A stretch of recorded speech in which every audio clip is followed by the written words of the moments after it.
Want to call to order the January 10th school board meeting and start with our reading of the district's vision by Ms. Messenger. Yes, and the school district of Manatee County will be an exemplary student-focused school system that develops lifelong learners to be globally competitive. And for the invocation, I'd like to call up Reverend Willie Holly. And we can all stand.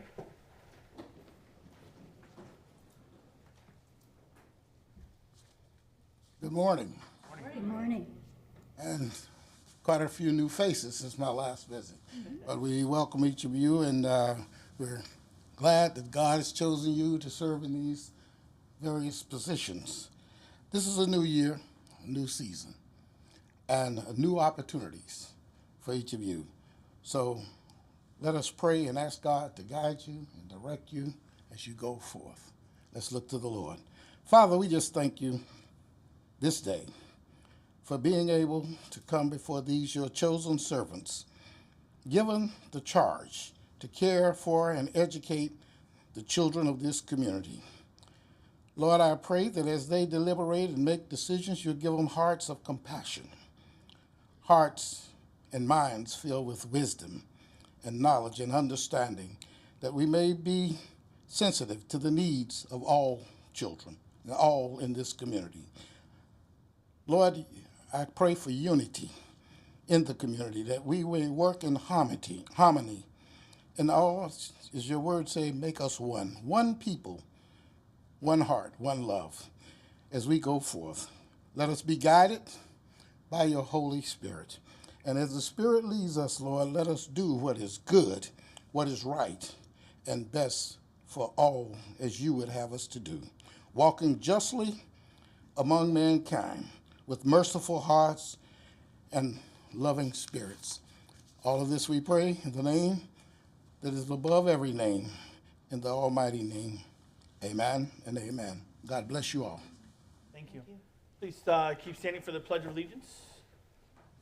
I pledge allegiance to the flag of the United States of America and to the republic for which it stands, one nation, under God, indivisible, with liberty and justice for all. Thank you. You may be seated. All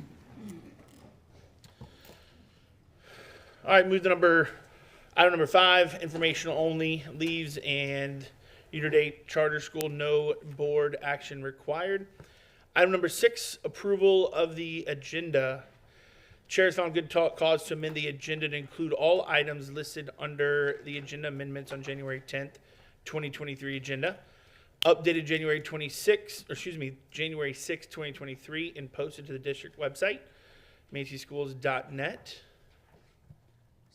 So moved.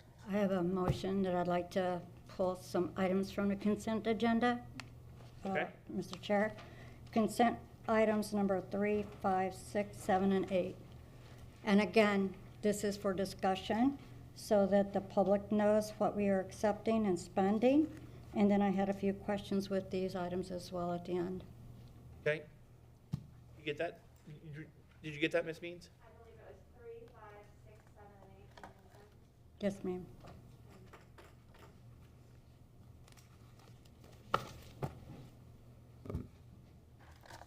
Yeah, go ahead. Mr. Chairman, I don't have the ability, I guess I'm technologically challenged. I don't have the ability to raise my hand here, but we kind of went through item number 5 pretty quickly, and I had some questions on item number 5, but we can do 6 and then take care of this motion and come back to it, but I just want to let you know that. So. Okay.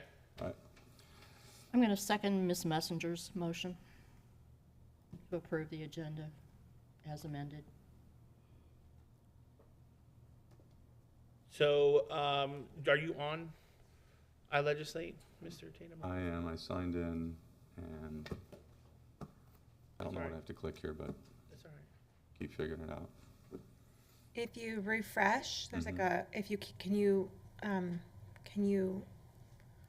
what's the word? Join? Can you do you have a join button? Because if you don't have a join button, there's like a refresh circle that you can hit, and that'll make the join pop up if it's not there. We could just vote. Oh, down there, okay.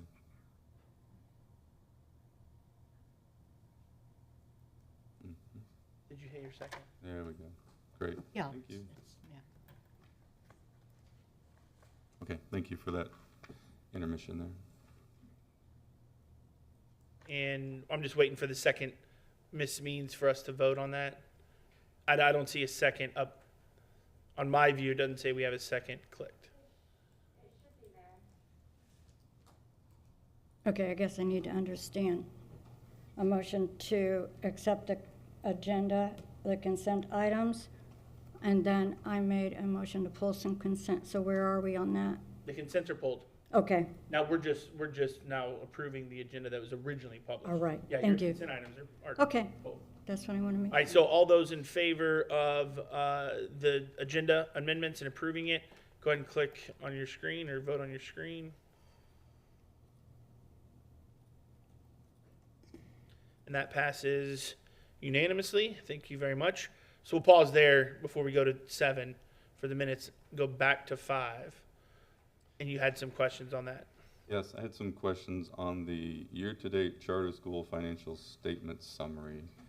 And I noticed as I was looking through that some of the, maybe this is for Ms. Saunders, some of the charter schools apparently did not, some of the numbers for some of those, like it says revenue, expenses, and then total. And some of the charter schools had not reported all of their numbers. Is that concerning to you? Is that something we need to keep an eye on, especially based on some unfortunate incidents in the past? Certainly. Charter schools are required to submit their financials monthly.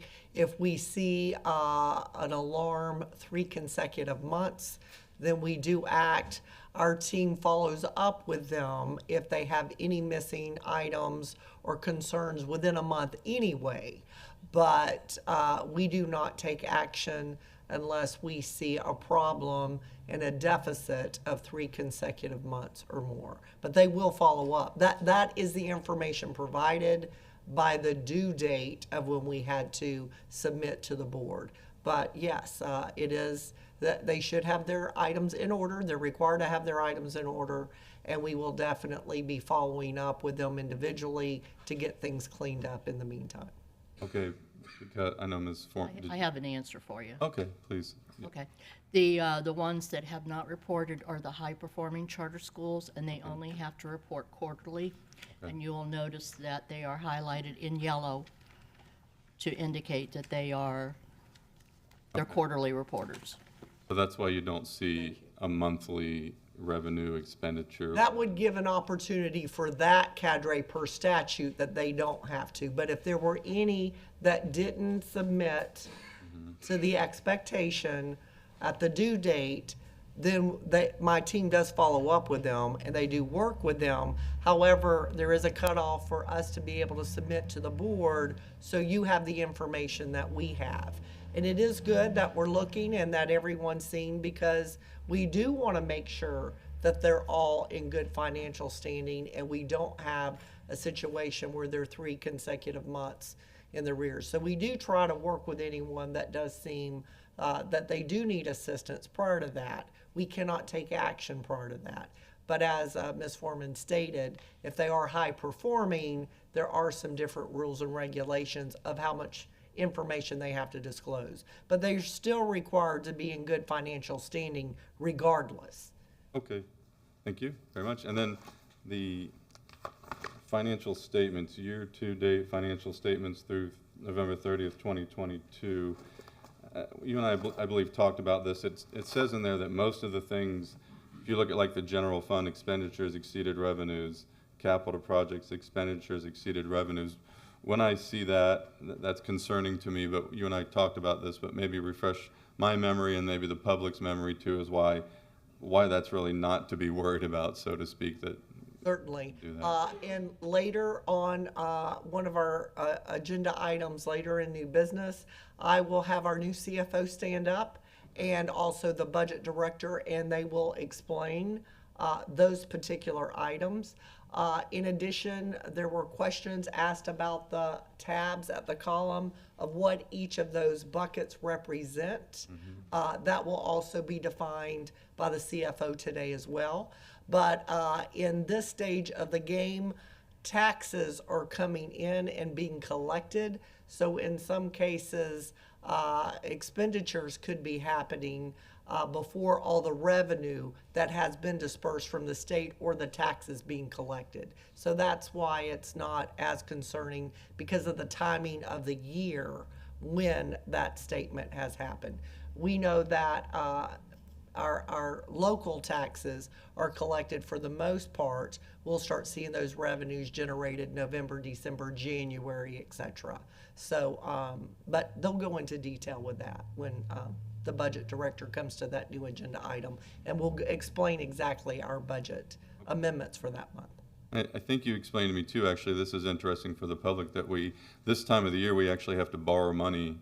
At the beginning the to beginning of the cover, year. yes, absolutely. We borrow money because of that, because all the revenues that fund our whole district for the entire school year are not collected or given to us all at once. So we have to borrow this year. I believe we borrowed 50 million to cover until the tax revenues are dispersed, as well as our second survey, and our third calculation is given from the state, which is given to us mid-year. Okay, and so maybe as I get further along in the year and I go to more of these meetings, it won't always say expenditures exceeded revenues. You are correct. You'll have those two words flipped, and I'll go home feeling better about the financial. 100%. Okay, And I great. believe when we have our workshop later this month on budget, we will cover many of those things as well, so that you'll have an idea that it's a very unusual method of budgeting and expending revenues because of the timing of how everything works. But I can assure you it will change the second part of the year. Or you're right, you would be concerned if you're spending more than what you're collecting. Okay, great. Absolutely. Thank you for your time. And just to jump in real quick, you'll learn, I know you're planning on going in February to the financial, with FSBA, the financial, you'll learn a lot. You may walk away more confused than you were when you went in, but Okay, great. either way, you're gonna learn. Was that it? Were you good, Ms. Foreman, on that too? Okay, and you're good? I'm good, thank you. Awesome, thank you, no problem. Let's move to item number 7, approval of minutes. So, we're at the recommendation from the superintendent. Yes. Thank you. Oops, I've got all these papers in front of me. So, I recommend the approval of the minutes of the workshop on December 8th, 2022. The board exempt shade meeting, December 13th, 2022. The school board meeting and public hearing on December 13th, 2022. School board workshop, December 13th, 2022. And the school board exempt shade meeting, December 16th, 2022. So moved. I'll second. Any discussion? Let's go ahead and vote on the approval of the minutes as it's getting popped up in our legislation. Go ahead and cast your vote there. And it's approved unanimously. Thank you very much. Recognitions. Item number 8, Mr. Barber, come on up.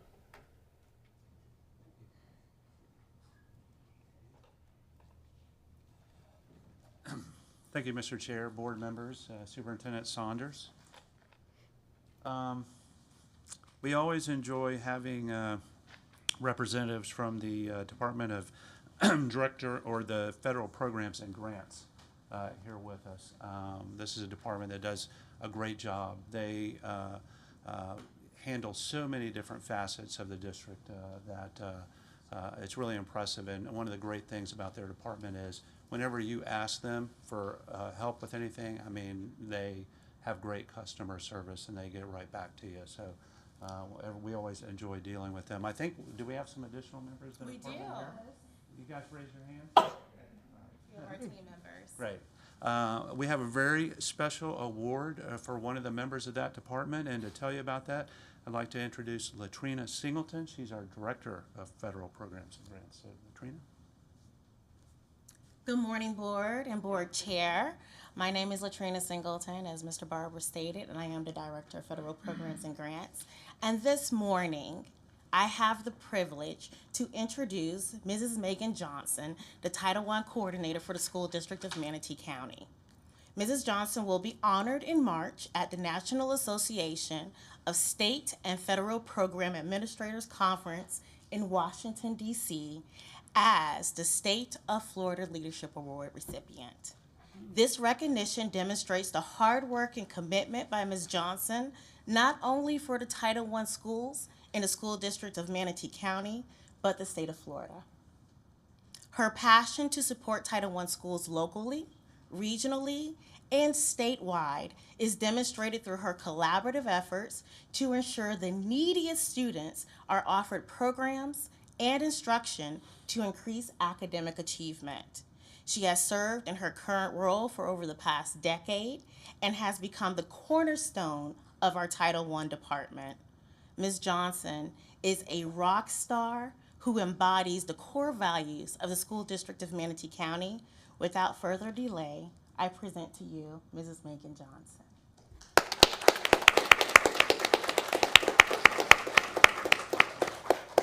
Thank you. Those were kind words. I'm used to giving them and not receiving them, so you'll forgive me if I take a minute to catch my breath.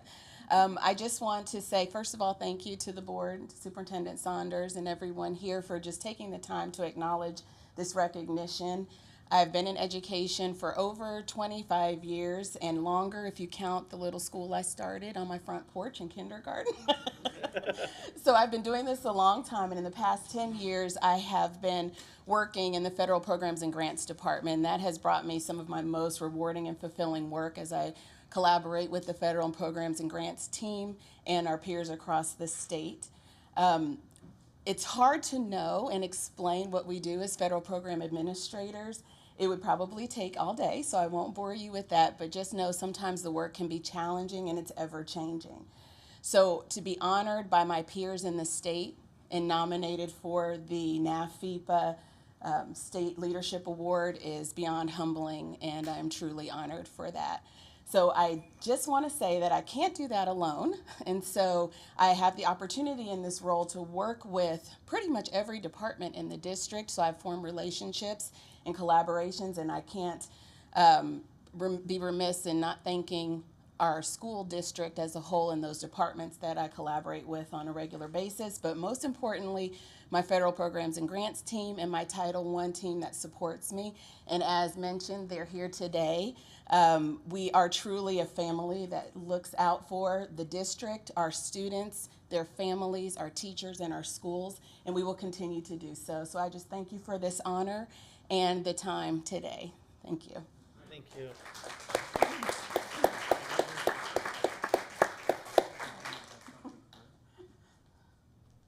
Megan, we're so very proud of you that you represent our district, and you're just one of many shining stars. So we are so, so humbled and proud and glad you're part of our team. So thank you, my dear.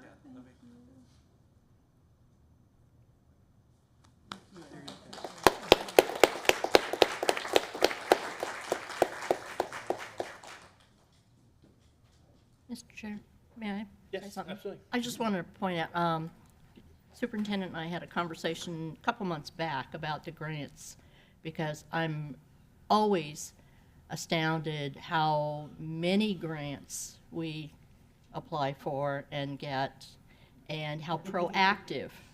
It's not that you wait for the grants to come to us, you're out there beating the bushes. And we owe you a big thank you, so thank you. Absolutely.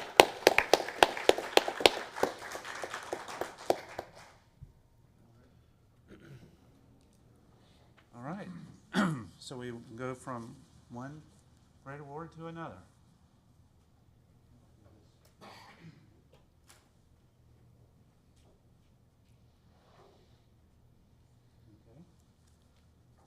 All right.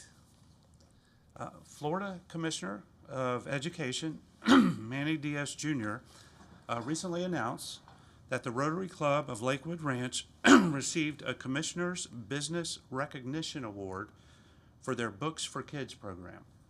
The Books for Kids program has provided students at Title I schools in the school district of Manatee County with more than 100,000 books to help them improve their reading skills.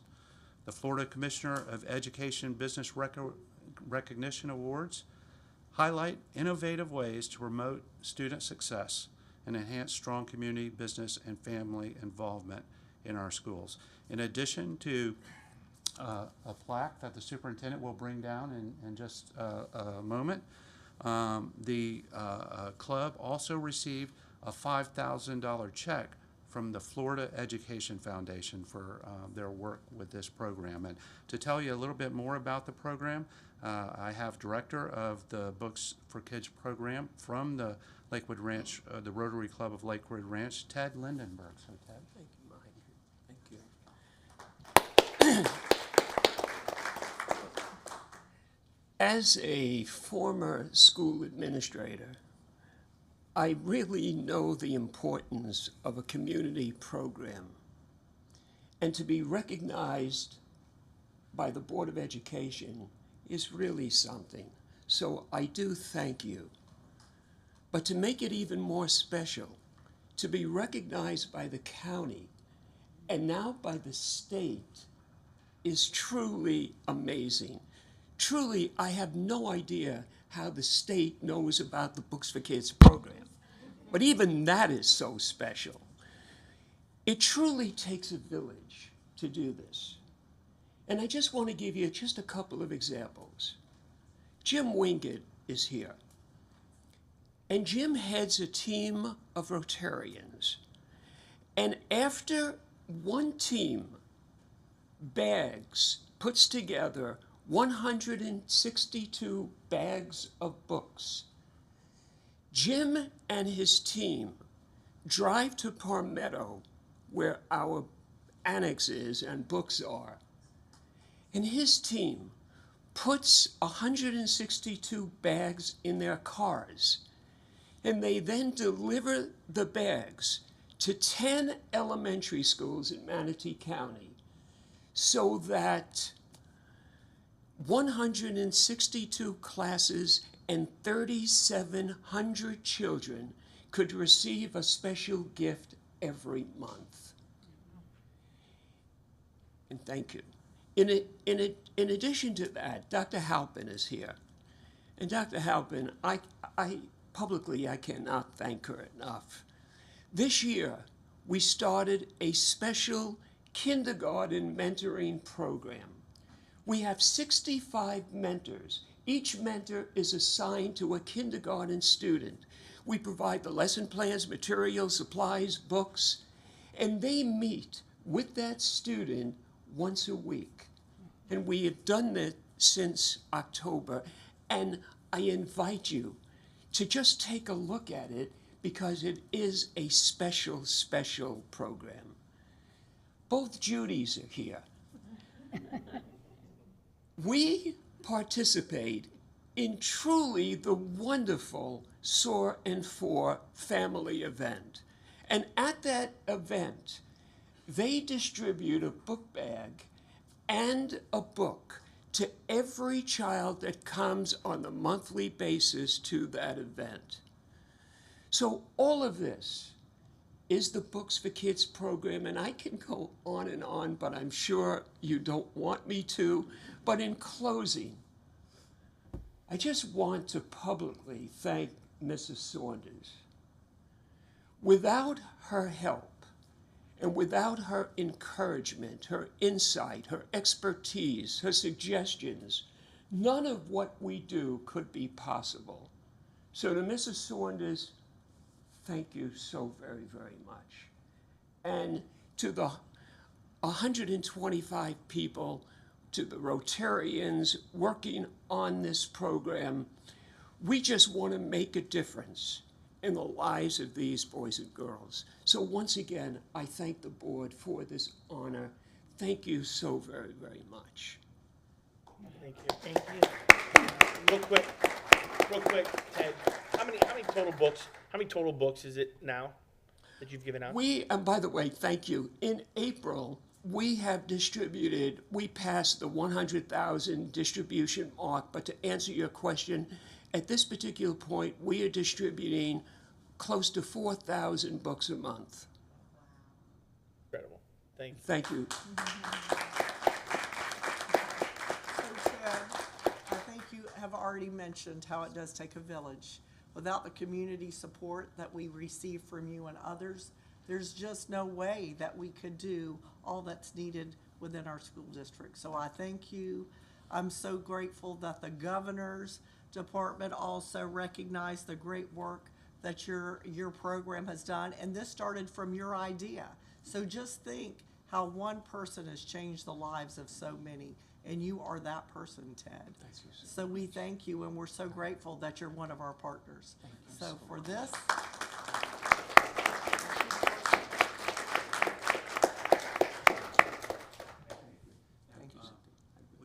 We'd also like just each of the individuals here just to step up to the podium and introduce themselves and how they're connected to the program. Sheila Halpin. I was the campaign for grade level reading coordinator that worked with Ted in his program.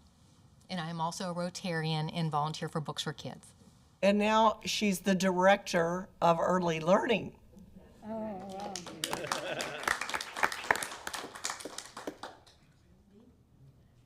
Hi, I'm Judy Handelman, and I am one of the Soarin' 4 volunteers, along with going to a school to read to kids and give out the books. Wonderful program. Hi, I'm Elizabeth Thompson, and I work for you all in the Extended Day Enrichment Program after school, but I also work with Dr. Halpin and helping with Soarin' 4, and I'm really here because I sub for the volunteers with the kindergarten program, and I can tell you that it is so amazing. The kids are really getting learning gains with the once-a-week visits. They're making relationships with the mentors, and it is just really an amazing program. Hi, I'm Doug DuPoy, and I'm a retired administrator, teacher for Manatee County Schools, and I am a volunteer now in Soarin' 4, also the kindergarten program, and I read to third grade classes at Onico also. Thank you. Hi there, I'm Judy Pallavi. I have been with this program for about 5 years, and it's a wonderful program. I do Soarin' 4, but I also, with Judy, do the trainings of the people that go into the classroom. And we have gotten such success from the teachers who feel that we are needed in the classrooms as well. So it's a wonderful program. Thank you. Thank you. My name is Jim Wingert, and I'm retired veterinarian from Denver, Colorado. For years there, I was involved in the Aurora Public Schools Executive Internship Program, where I was, we distributed students that were seniors to go into the workplace and find out what it is to be the profession that they may go into in college. So as a member of the Rotarian of Lakewood Ranch, I was looking for something, and the Books for Kids is the program that really got my interest. And I do as Ted said, do the bag delivery to the 10 schools in Manatee County. Mr. Barber, one more thing. Ted, can you for the public out there, and can we also get this as a board members? We get people all the time from the public that want to do something, with the school system. I would love for them to be able to connect with you, to go in and read into the classrooms and maybe become Rotarians. So is there a place where they can, your website, that they can go and get involved with this program? Yes. Okay. I thank you. Unless you're not looking for any more volunteers. I am going to leave a business card so that somebody can contact me. I have brochures, but also I would like to take just this moment to invite each member of the Board of Education to our annual Books for Kids luncheon that will take place on February 23rd. I will send individual invitations to everybody on the board. And I thank you for last year coming, but I will give that information to you. And thank you for mentioning that. And about the reading, to have a Board of Education member be one of the 125 people who go into the classrooms would be so very, very special. Yeah. So thank you for mentioning that. Absolutely. And Mr. Choate, also on the school district's website, you could type in, do a search for Campaign for Grade Level Reading Programs, and we have Ted's program listed there, and it automatically connects you to his program or the Soarin' 4 program or the other Campaign for Grade Level Reading programs in which we need volunteers. Okay. Awesome. Thank you very much.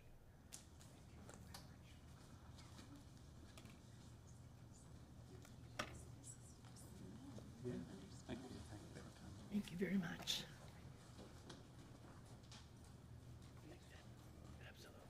Ms. Singleton. We get the questions all the time. You know, we get the questions all the time. How can we help? What, I want to get in. So, absolutely. Thank you, Ted. Thanks, sir. Yeah, thank you very much. I'll be in touch. Thanks. You're welcome. All right. Thank you, Ted. Thank you. And just a real quick plug for Soarin' 4. There's a Soarin' 4 tomorrow. There's a Soarin' 4 tomorrow at Bishop at, I think, 5:30. So if Okay. you haven't been, you should go. All right, our last item that we want to share with you is our good news moment. And good news moment, you know, our good news page is the place to go to get good news about the school district of Manatee County. And you can find it if you just go to the homepage of the school district website, or you can go to manateeschools.net/good news. So I guess the question I would pose to you right now is, have you ever seen somebody that recently retired? I know I've seen a lot from the district, or you know, seen them a year or two later, and you say, wow, they look a lot better now than they did when they used to work there. I mean, I've seen a lot of that. Our story is like that. And so you're going to see a very interesting story. It's very unusual in terms of the kind of stories that we do, but we wanted to share it with you today. The people I have here are the ones responsible for it. Melissa Parker is the person, she's our communications specialist. She really runs our Good News page. She's like a reporter for the school district. She goes out and gets all these stories. She did all the research and writing for this story. And then this is Adam McCune with Manatee Schools Television. He did the editing for the video. So you guys can have a seat and we'll show you the video.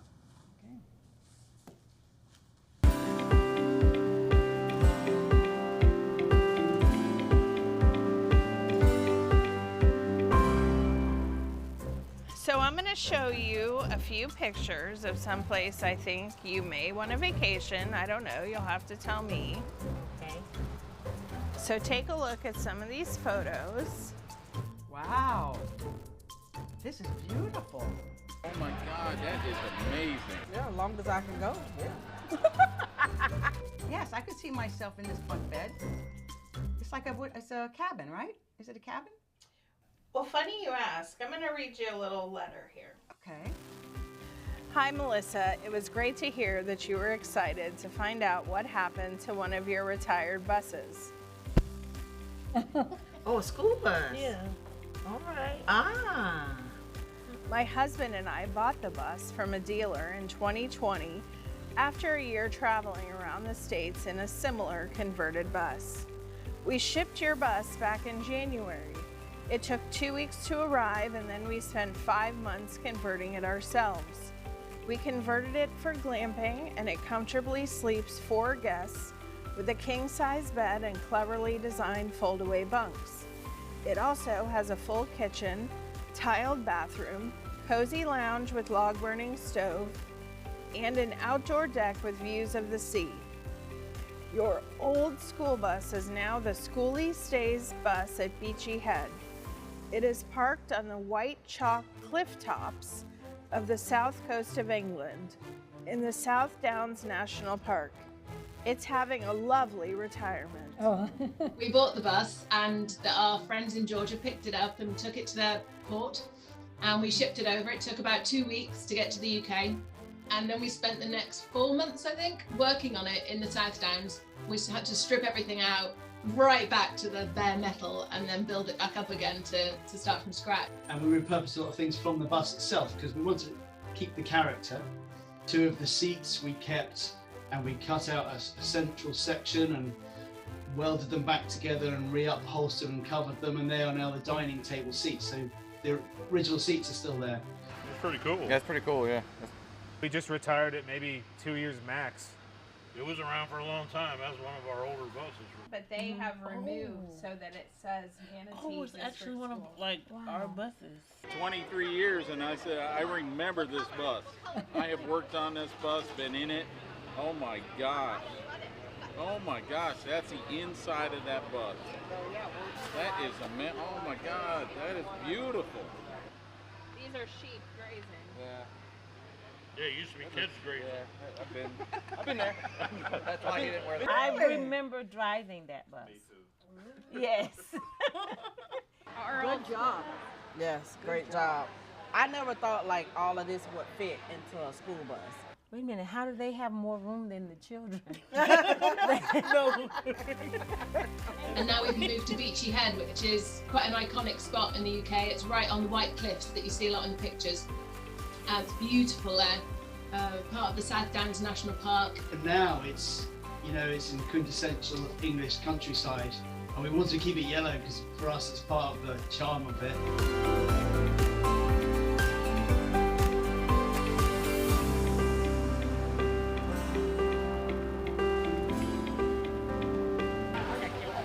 Man, my wife and I love to travel. We might go ahead and do this now. I just have to open the door and then I know. That's great.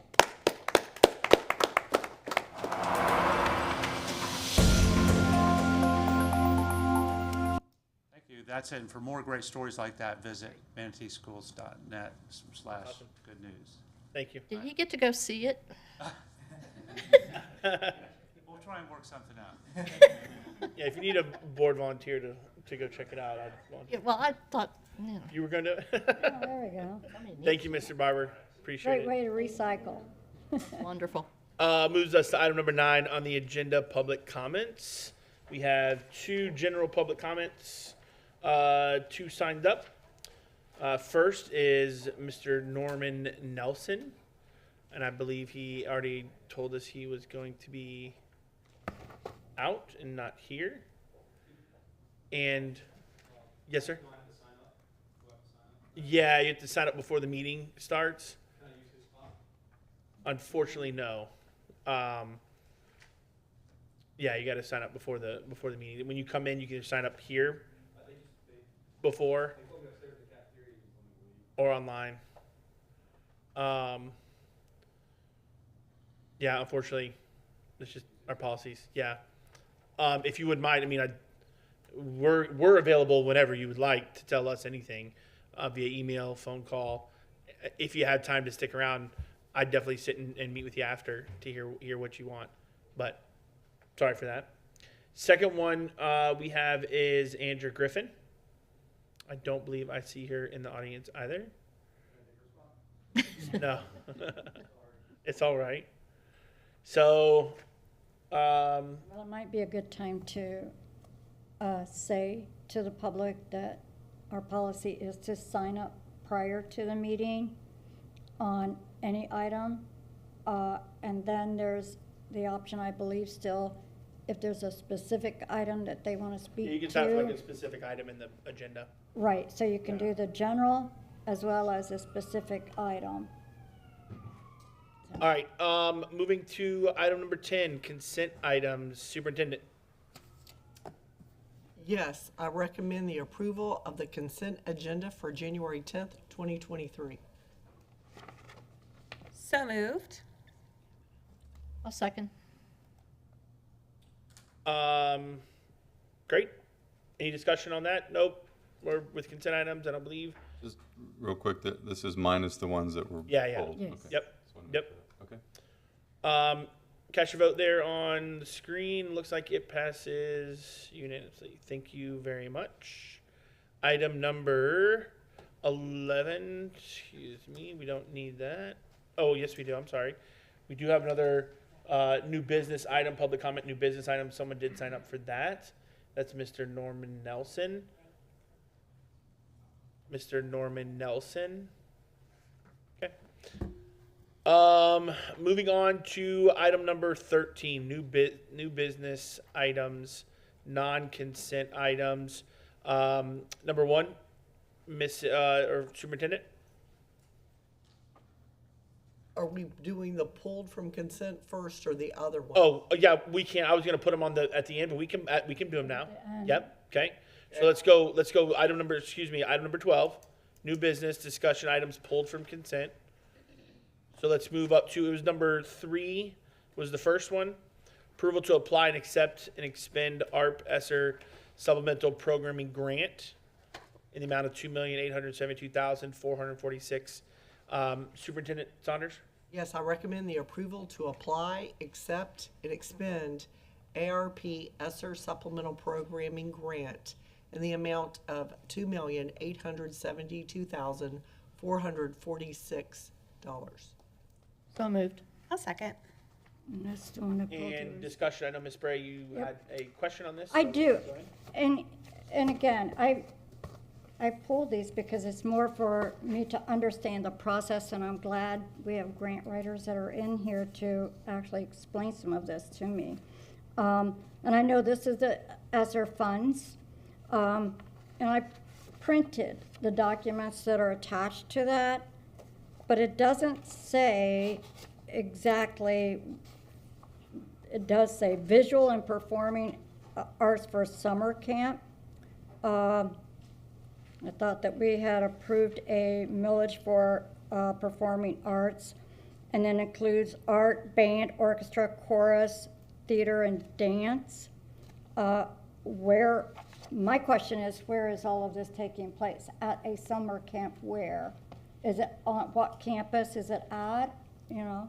Certainly. What else? Yeah, she could, if somebody could, yeah. Ms. Singleton I'm so glad you're here. wrote the grant, but sure, she can answer. I'm so glad you're here, so. All right, so to explain, our ESSER grants are coming from the Department of Education. Right. And they are connected with COVID. Right. So when we had COVID, we went out and a lot of students lost a lot of learning due to that. So from March of 2020, we were closed for school, but we had virtual learning. And then when we reopened, what occurred was some of our schools came back face-to-face in person, some were hybrid, and some remained home. With every single CARES Act, the federal government gave additional funds to the state for school districts to support students who would have had an academic learning loss. So we had our ESSER 1 funds, we had our ESSER 2 funds, and now we have like all these little sub-grants inside of our big ESSER. So when the state sends us the grant, it has specific assurances that we must follow what they told us, what they want to see, and like an idea or an outline. So the supplemental ESSER 2 grant is specifically for summer enrichment camps that target academic and or extracurricular activities. Mm-hmm. So we've already utilized ESSER 2 funds to support extended school opportunities during summer. And so what we do is when we get these grants, we communicate with other departments to support additional extracurricular activities that we can offer for this upcoming summer or until the grant runs out, compared to what we usually don't have. So yes, we do have the millage, which is perfect. And you guys have outlined how that millage is being utilized. So what we wanted to do was to provide an opportunity when we met with Jeremiah was for a summer band camp for our transitional middle school kids going into high school, where they're able to learn all the additional experiences, their instruments, and then be ready for that 9th grade year. So we earmarked some of those funds because it follows the assurances that was outlined by the state to support our students. So like when we went out for COVID and we came back, like kids couldn't share instruments, all those different things that were happening with our students because of what occurred, and then all of the safety requirements that we had to put in. So one of the areas that we did for supplemental, I think we have the summer enrichment band camp, we have additional services for our title schools, and then one of the other grants that you guys are going to look at, we did a career exploration for some of our high school students to tag in on that graduation, to increase our graduation rates. Was that for some of our kids that are in summer credit recovery at our high schools, that they can have an exploration at MTC and look at all of the programs and opportunities that are afforded to them. And so we worked with Dr. Gassmer. We talked to him about how can we get some of our high school students that they're struggling, they're really not connected to school as much, but show them the opportunities that regardless, like if I finish high school, I can stay locally and look at the programs that are offered at MTC. So it's looking at the grants, the assurances that the state has outlined, and then we work with the other departments to look and see where those needs or those little holes and gaps. And remember, with our ESSER funds, or you may not know, with our ESSER funds, we have until September 2024 to expend them. Okay, okay, because it's not that I'm not for all of these programs, it's more, why is there, we just did the Rotary recognition. I would like to have seen a high intensity summer camp for reading to get that, because all of these programs are great, don't get me wrong. I just think that we should focus some more on the reading and the writing and the math curricula that we lost during those COVID years. And we have These, that also. yeah, because we already have that too. Yeah, so all right. like in our Title I schools, every single summer we have what we call Camp Rise. So for our incoming and rising first through third grade, we go from June until June 30th, where we have an additional 4 weeks of summer programs for those students. So they're getting caught up, or they're getting additional services in reading, and they're getting additional services in mathematics. And then we partner with one of our community partners with Anna Maria Orshabar, so sorry.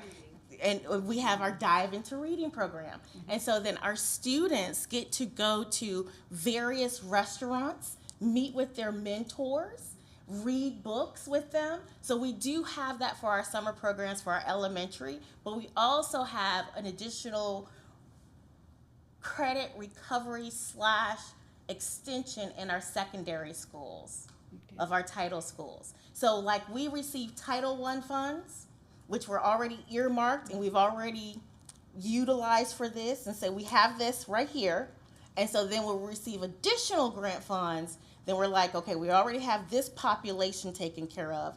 How can we continue to extend based on the assurances and the outlines of the grants? Okay, okay, because you mentioned the Dive into Reading program I'm familiar with, but I'm also familiar with a program called Rocket Phonics that I have personally watched and have learned a lot about that. So that might be a program you might want to consider sometime into looking into that, because it's a good program too that will help assist too, because the reading is one.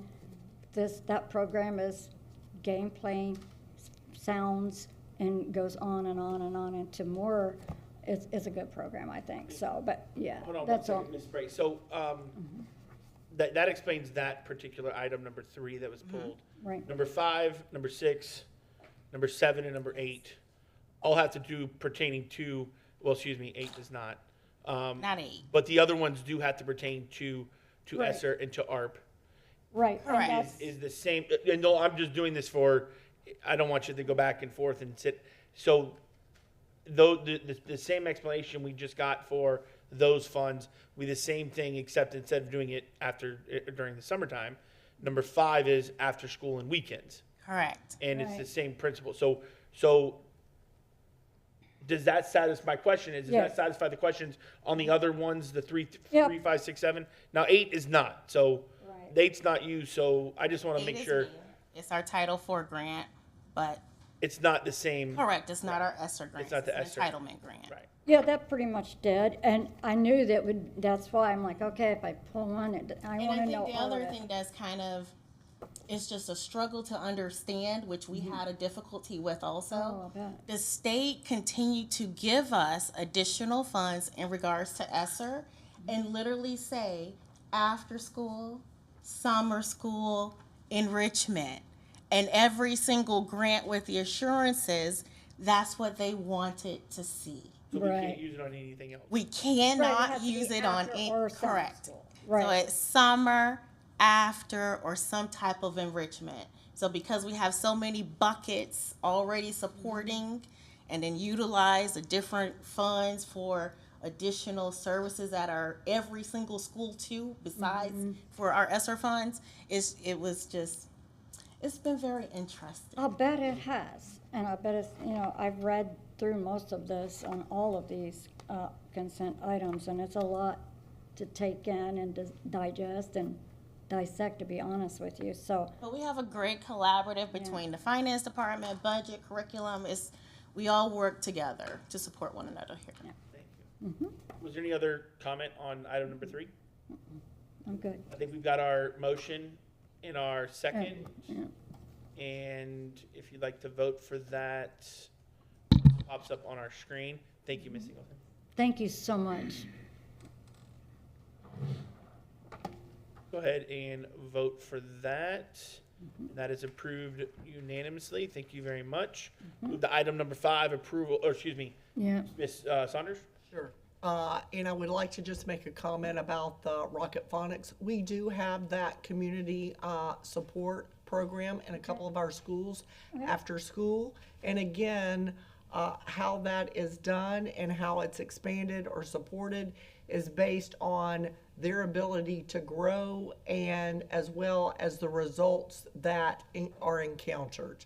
For instance, if they are led by one-on-one volunteers, it's incumbent upon that organization to be able to staff and retrieve and train and get the people to execute the program. As you can see, we started very small with Books for Kids with Ted 10 years ago, and it has slowly, increased based on need and the results, and him being able to find people willing to support it and to give of their time. So, but we do have that program in a couple of our schools right now. And that's, to add to that, the need is so great after the pandemic for our students to get back up to a better grade level. So I would encourage anybody out there, volunteer for some of these programs that we can give the kids that little extra boost that they need to get back up to the level that we were prior to the pandemic. So, all right, thank you. Number 5? Yes, I recommend the approval to apply, accept, and expend intensive after-school and weekend academies grant in the amount of $1,074,769. So moved. A second. Any further discussion needed for that one? I'm good. All right, and we'll vote once we get these up. Thank you very much, Ms. Means. That is approved unanimously. Thank you. Item number 6, Superintendent Saunders? Yes, I recommend approval to apply, accept, and expend ESSER2 supplemental programming grant in the amount of $376,107.08. I move. A second. I just have one little question. Was that original grant $1,004,000 and some change? No, that original grant was taken away from us by the state in March of 2021. It was connected with the ESSER2 ARP grant. Okay. And so it was under our non-enrollment cap. And so what the state did was they took the grant away from all school districts and decided to redistribute the funds that were not being utilized at a quick manner. And then gave it back to us in this nice little bow tie of a grant. So it's a little chunk. So, but on our end as a school district, we only had 300. That was what we originally had left in that grant before they took it away. So we had spent down the money as much as we possibly could, but we got a 2 weeks notice that they were taking it away. So it was able to go back to the drawing board and resubmit something for them. Good. Good, thank you. And voting is up on the screen there. Passes unanimously. Thank you very much. Item number, is it 7? Yes. On 7. Superintendent Saunders? Yes, I recommend the approval to apply, accept, extend instructional materials grant in the amount of $714,279. So moved. I'll second. Thanks for being, being patient. With this one, all charter schools, does that have charter schools in this one? Oh, yeah. For the instructional materials, yes. So every single charter school participates in all of our ESSER grants and our entitlement grants. So they get a specific allocation based on their FTE. Okay, because that was the biggest question I had there. I'm like, okay, are all of these charter schools, because I did pull that attachment. So what we do is, or under my department in collaboration with our charter department, I meet with the charter schools. I work with the finance department to identify their specific allocation, because there's a funding formula to every single charter school based on their FTE on the lump sum of how much we get as a district. So every single charter school must submit a budget narrative following the assurances of the grant and telling us how they're going to utilize their funds. And I think you guys see that on your expense report with our charters. And so with that being stated, like they submit through finance a deal 399. And so I make sure that their plans are given to the finance department. And so then they continue to utilize those funds. But every single charter school does participate. So charter schools are also applying for these same grants, I'm guessing? Yes, they have the same opportunity, and some of them have told us, no, like I can't use any more funds in the same areas. But Okay. yes, every single one is invited and participates. Okay, so they are invited to participate in the grant that you wrote, or All we of them. wrote? All of them, right. But are the charter school writing their own grant? Do they have their own little grants? I'm just curious at Yes, that. so when Yeah. I give them the true RFA that we have. My grant writer and I work with them so they understand the assurances, how the grant is written, and what they are able to do with their programs under the amount that is given to them. So yes, they complete a budget. So on that, I think you have one of those, like a budget narrative. Yeah. That same budget narrative that we submit to the state, we make sure that the charter schools use the same type of form so that we're all in sync, because the function object codes have to line up with the Red Book. Okay, good, with the Red Book. Yeah, I'm familiar with the Red Book. I'm So- learning. Yeah, it's really, really hard.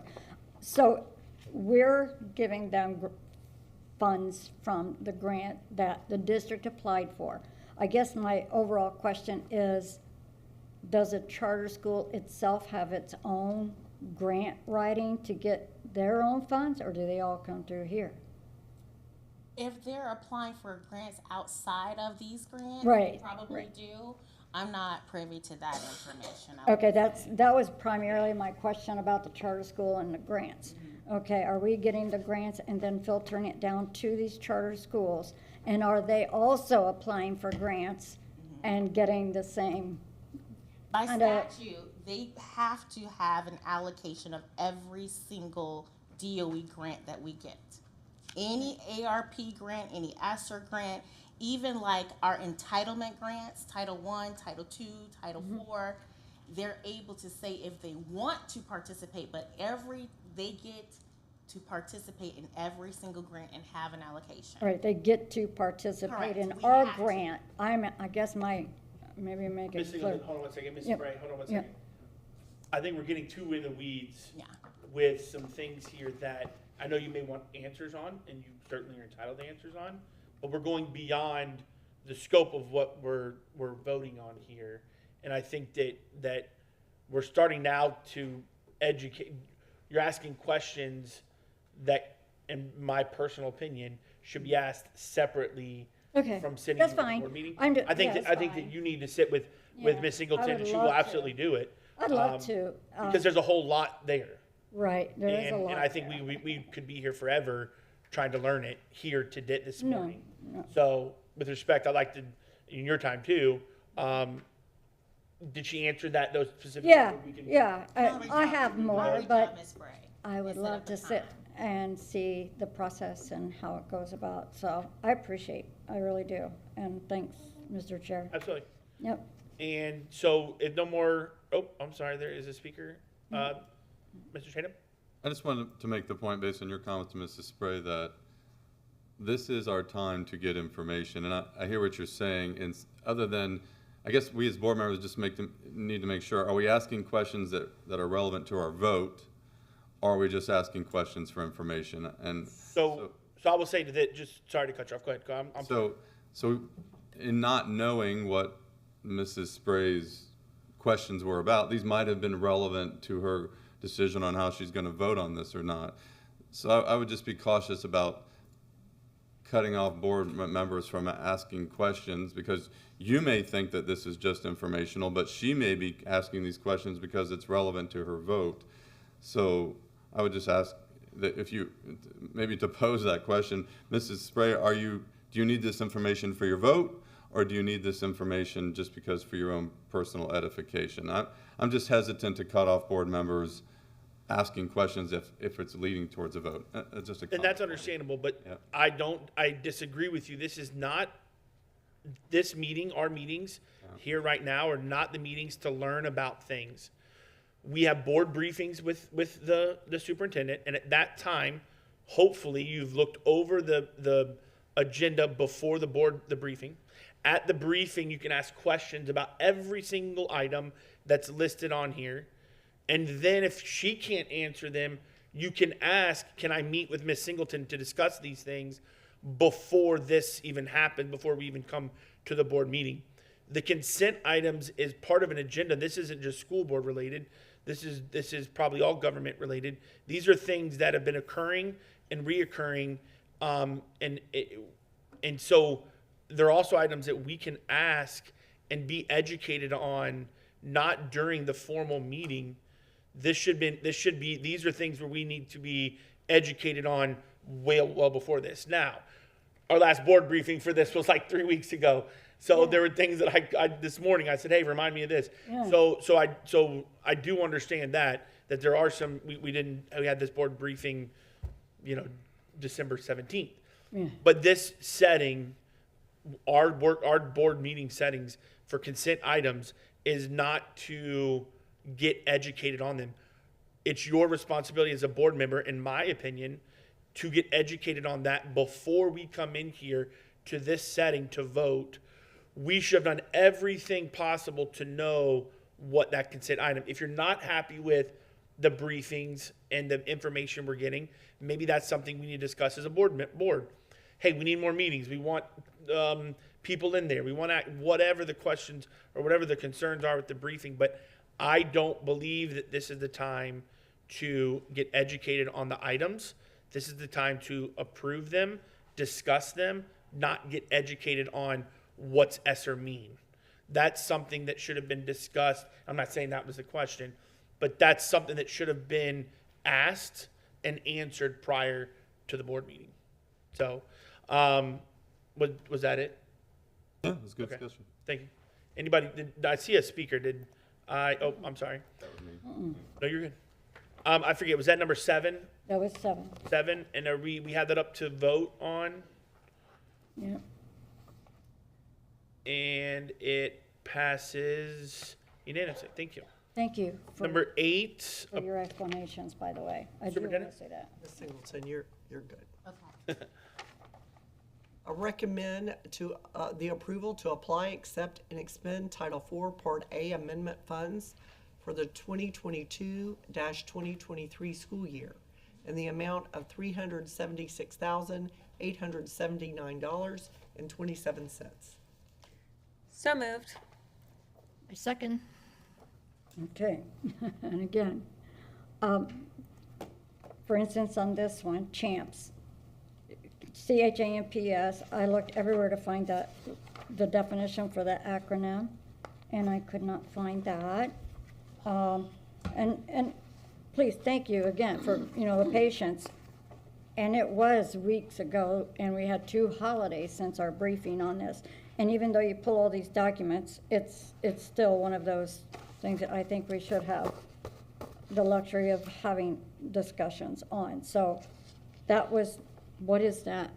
And, yeah, I know what Project Spark is, but. It's part of our behavioral plan for classroom management that is implemented in all of our classrooms. So these dollars are used to pay for the training and the supplies so that we have a uniform behavior plan for all of our students that is consistent from school to school. Okay, because I think in the last board meeting, we approved a behavioral dollar amount for like $100,000, if I remember right. We had some for behavioral specialists. Yes, yeah. So, And those are individuals that go and support schools and individual students with possible behavioral needs. okay, all right. All right, we have a motion and a second. Any other discussion? And voting is up on your screen. And that passes unanimously. Thank you very much. And that was it, I believe, 3, 5, 6, 7, 8 for the consent items pulled. Correct? Was that right, Ms. Means? Thank you.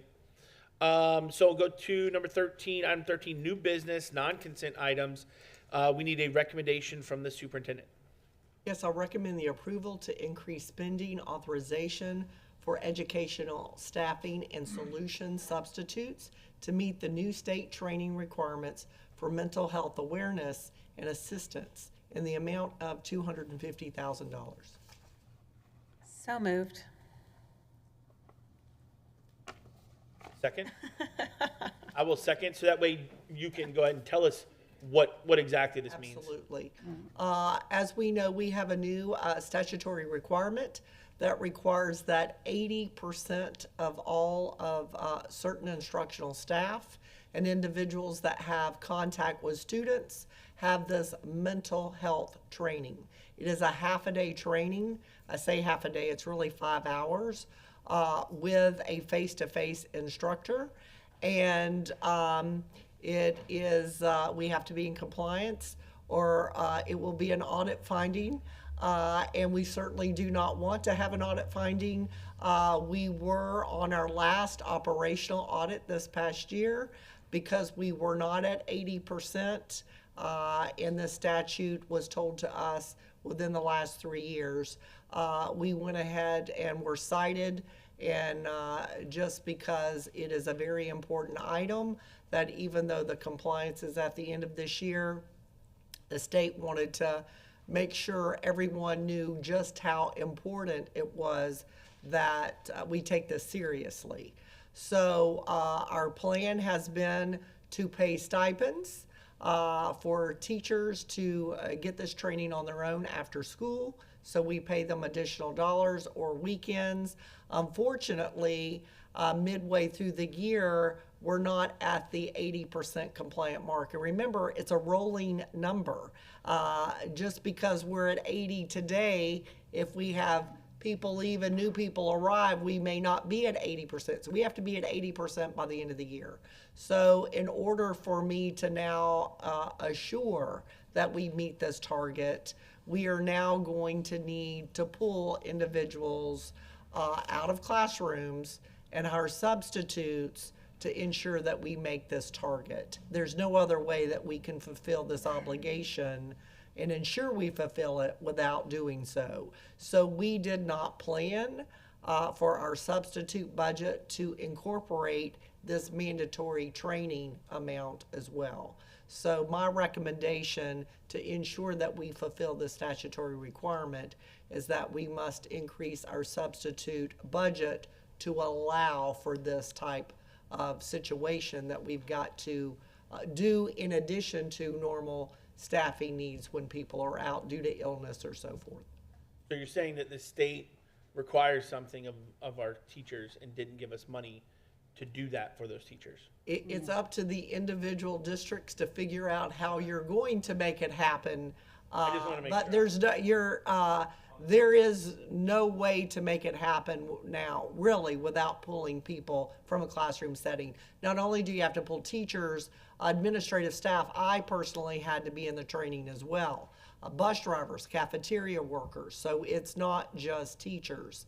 So, and this is not the only time we have to be mindful of this.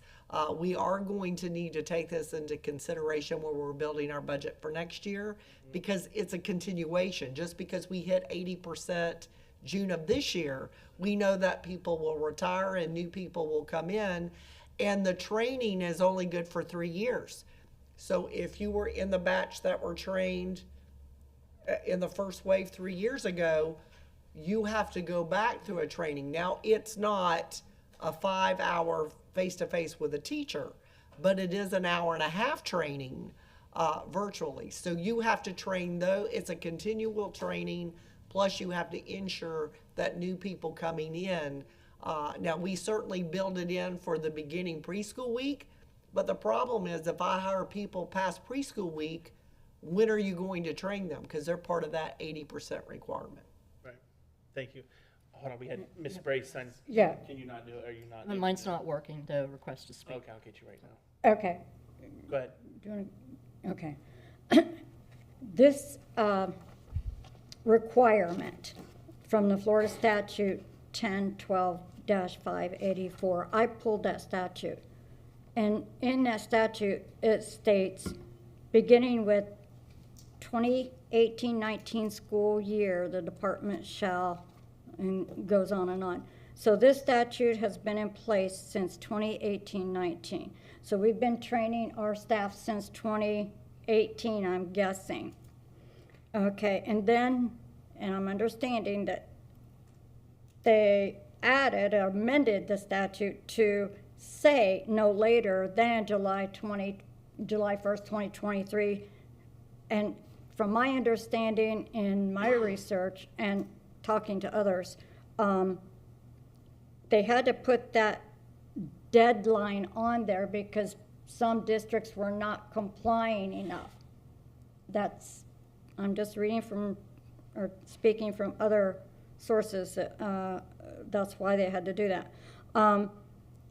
I don't understand why it almost feels like the 11th hour thing to me, that we need to spend $250,000 to our contracted business to provide substitutes to allow time for our staff and teachers, bus drivers, to do this 5-hour face-to-face training. I don't know, was there a projected plan to have this done at a certain period of time without having the state to come in and say, we need to do this by July 1st?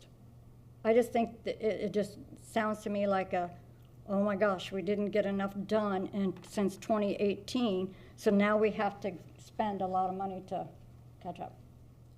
I appreciate those comments, Ms. Spray. We have been training since the statute went into place. As a matter of fact, at the end of last year, we were at 67%. The issue is our population of employees each year changes. So based on people leaving and the number of people hiring will change what that 80% looks like. So we did have a plan, and our plan, we thought, by paying people stipends, to work after school, because the last thing we really want to do is pull people from the classroom, if at all possible. We know we have a substitute budget for the day-to-day, occurrences of illness and so forth. But for mandated training, we did not budget for that because we were hoping we would be in compliance. I will tell you, in December, before the break, we were around 70%. I think that's pretty good. The issue is, I want to ensure I will be retiring in June. I want to be assured I get that our district does not receive an audit finding because I didn't make sure that the differential of the 10% were not trained. And you really don't want to have 80%. You want to have more than 80% to make sure that when that deadline comes around, you're in compliance. What I would say is, when we budget next year's substitute budget, we need to bank additional training dollars in there for this very thing. Because once we're in compliance this year, we've got to make sure we're in compliance next year. And when the school year starts, we're not going to be at 80% again, because some of those that were trained will be gone. New people hired walking in will lower that threshold again. And this is a new statute. This is the first year that the requirement of 80% had to be there. But in fairness, we were at 67% last year. I'm thinking that's pretty good. I felt very comfortable that we would meet 80% by the end of the year. I want to guarantee we're going to meet 80%. Okay. So that's why the additional funding is needed. Okay, so there wasn't really a sense of urgency to get this done prior to this mandate of July being put on. And so There was never a number Right. of 80% until this, right, 5 months ago. right. We have been training and we have been getting people. We have it in every one of our trainings. It is a but in addition to this training, you have to have grade level reading training. Right. You have new textbook training. You had new standard training.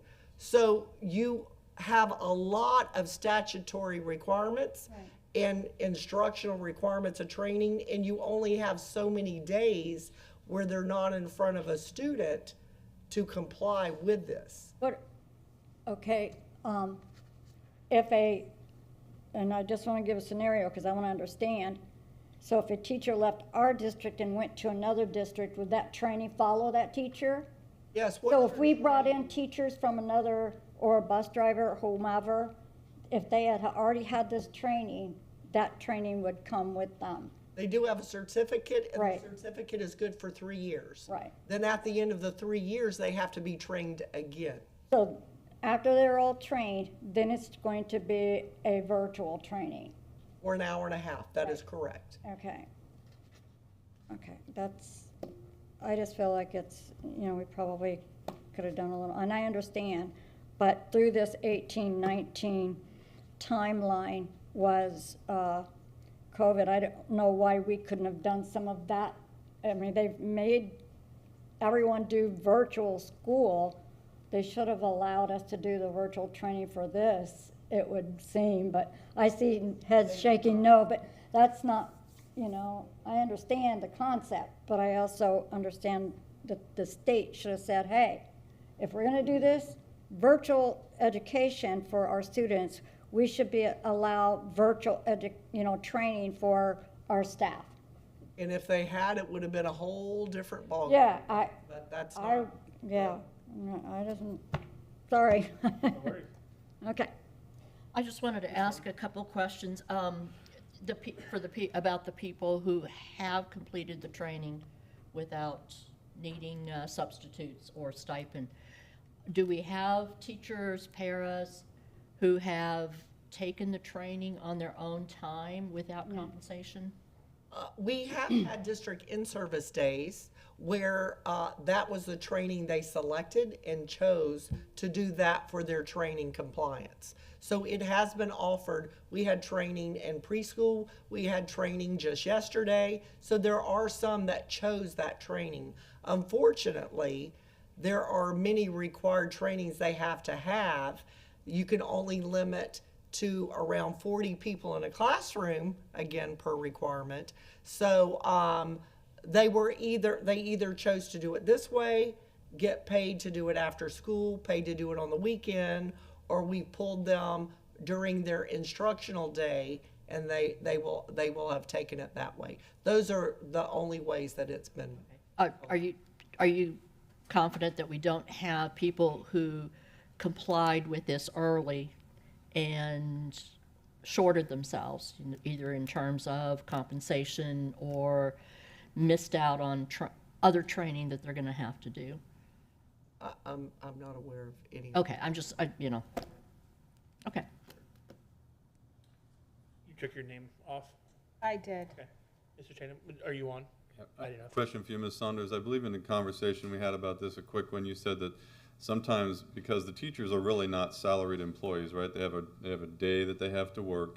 And so part of this might be because, and maybe we talked about that a little bit, is because they don't have enough time during the day. And I've heard this as a concern from the teaching force, that they don't have enough time in their work day to get everything done, all these requirements. And so part of what we're having to do now is actually bring in substitutes to teach so that these teachers can then be taken out of the classroom to comply with their mandatory training. That is correct. Okay. 100%. Okay. And how might we mitigate that? Is there a way to mitigate that in the future, or is that just the nature of the beast, so to speak? That I think one of the things we can look at, and again, this is a 5-hour training, so even when we have a half day in service throughout the year, those half days would work for the continuation training, but it's not going to give you the opportunity for the first wave of the full training you have to have. There are a couple ways you can do it. You could build in the calendar other full day in-service days throughout the year that are dedicated just to these statutory mandated compliance trainings. So, right now, many of our elementary teachers had to do reading endorsement training. So they really have a lot of mandated trainings that they're having to fulfill for their position. So I really think that that's one of the things we should look at when we're building our calendars, is we may have to build in a few more of those. Now, with that being said, you have to do X number of instructional days no matter how you look at it. But it may be that that's something we really need to talk about so that we have more opportunity where we're not having to pull people out of the classroom so much to comply with some of these. But really, in their defense, there's no other way that they can get all of these trainings in without us taking them out of their contracted day and providing it. So I think it's a balance of how we can mitigate it. I'm good, thank you. I have one more question. With the documents to this, it says February 7 trainings up to 350 staff. Where are all of these trainings taking place?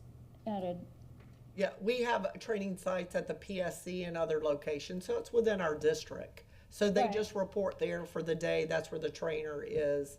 And we assign how many people per school are coming so that we can make sure, we're very targeted so that we can make sure that we're meeting our requirement.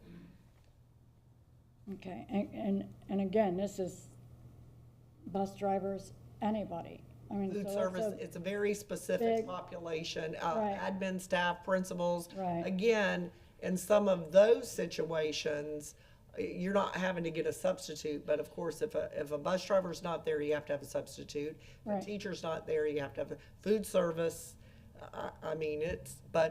It's a statutory requirement. And so would it be safe to say that admin staff have all been through this training? They've either been through it. I can't imagine any that haven't unless they're brand new. But yes, my whole senior staff has been through the training as well. Okay. And it was done at the PSC. We had a trainer from the state, and it was five hours. And that's who comes in to do that, is somebody from the state? Yes, we now have certified trainers within our own population, Okay. but the state also provided trainers as well. Train the trainer, okay, all right. Miss Messenger? Yeah, well, something else came up with what Mr. Tatum said, and I guess I'd be curious to know, like, and we're not making this decision today, but if we were to consider that for a calendar change, is the cost of adding one more day versus the cost of these subs. Right. I mean, I'd be really curious to know, what's the cost of adding another day? My guess is it's a lot more than these subs. Could very well be. But I'd be curious to know, I'd want to know that number. I know that when I met with you and we talked about this, one of the things that we had talked about was maybe adding it to the onboarding so that every new hire gets it right off the bat. Right.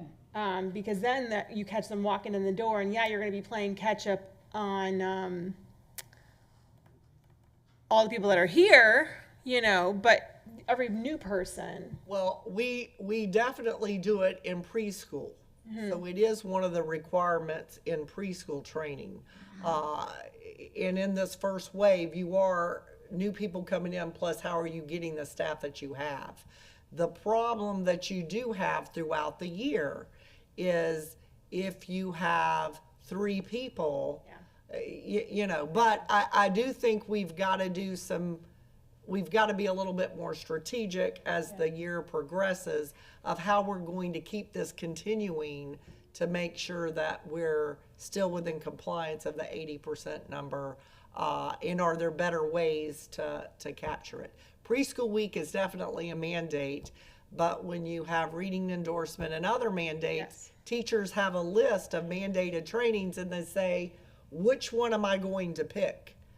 And there's one, you have one in-service day, you've got to get your classroom ready.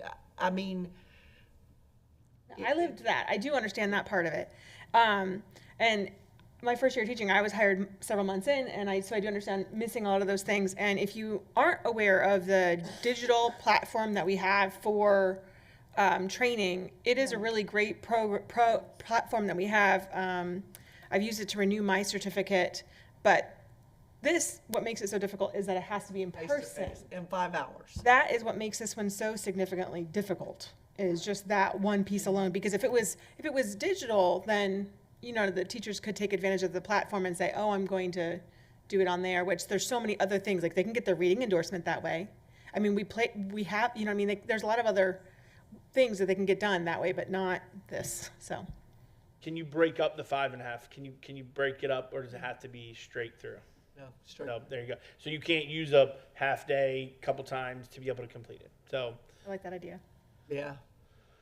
it looks like that's all the speaking for this topic. So we have a motion. We had a second. Let's go ahead and vote for the approval to increase the spending authorization for education staffing and solutions substitutes And we have to to meet vote the new state for this training. one. And that passes unanimously. Thank you very much. We are 3 minutes away from our hour-and-a-half break that our last chair put in, and I'm definitely keeping. So we'll take we're gonna take a 5-minute recess.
We are back from recess, much needed one for myself. So, moving on our new business, item number 2, Superintendent Saunders, please.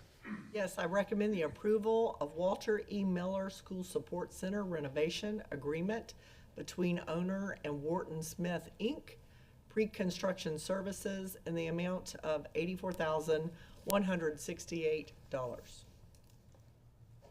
So moved. I'll second.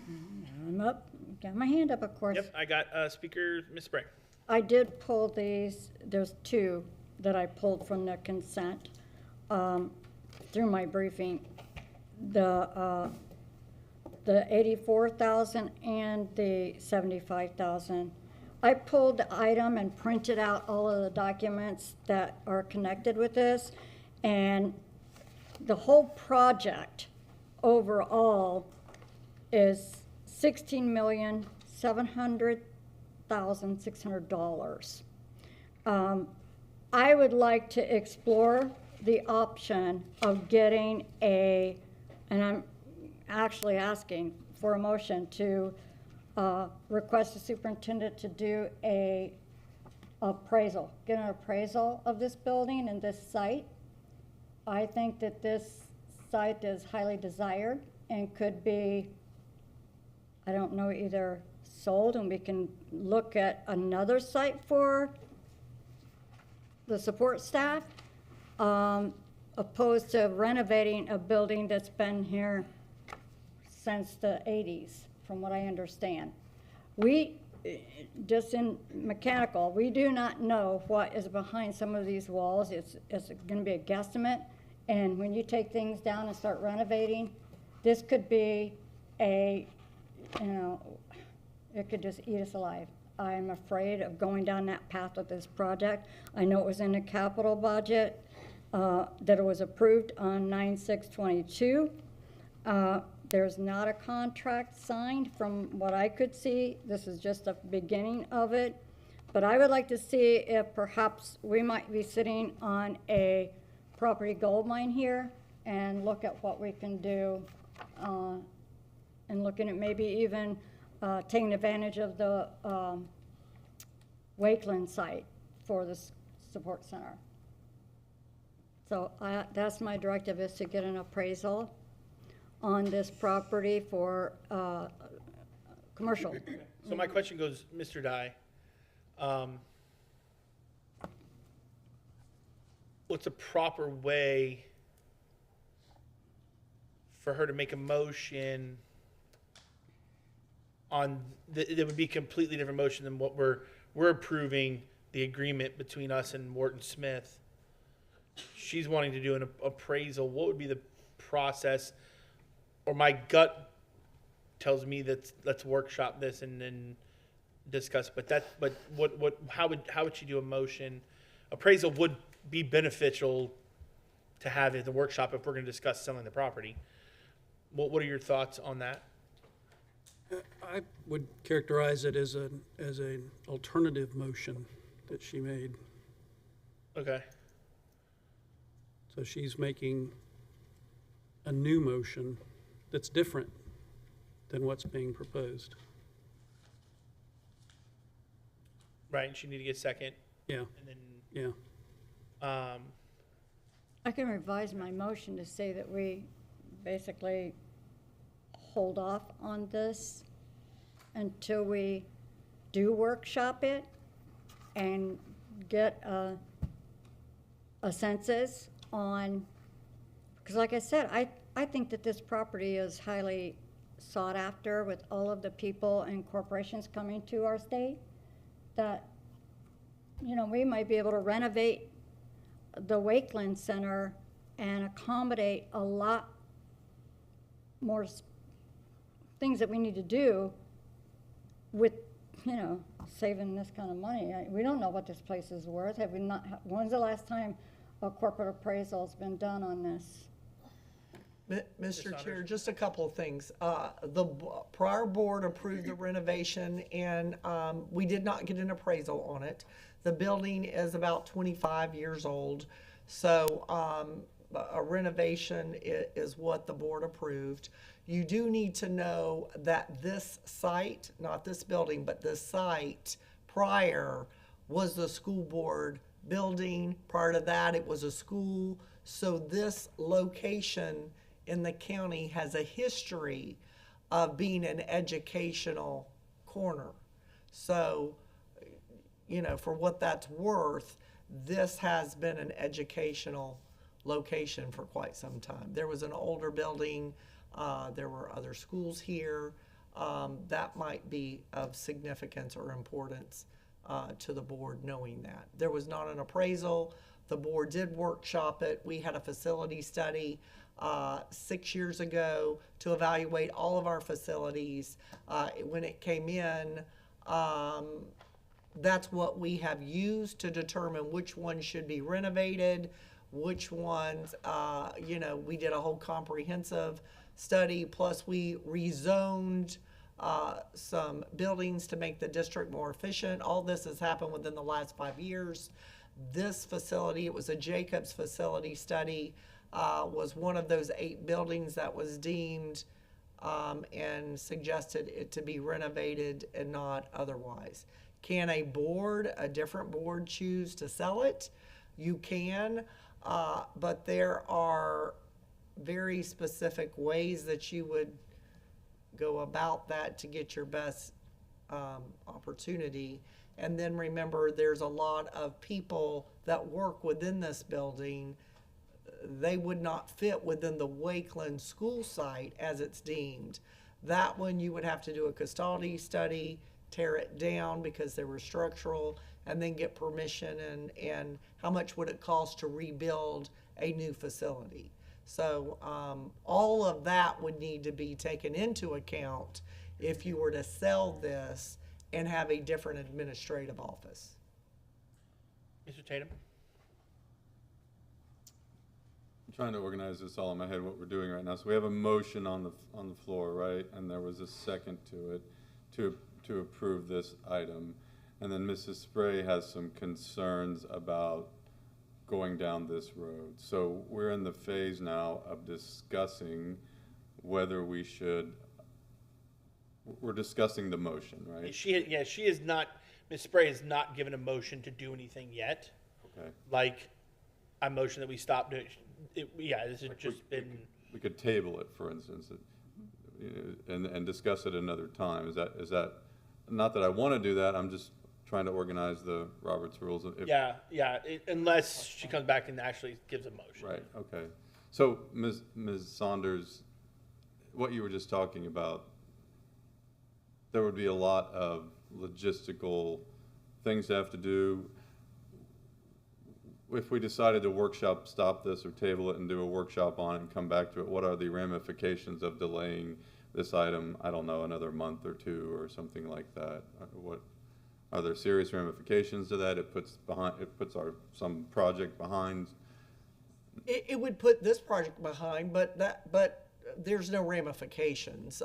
It would just delay until the current board had more information, if you chose that you needed additional information before you began the work with the contractor and the architect, because that's what these 2 items are, is to begin the project that was prior approved.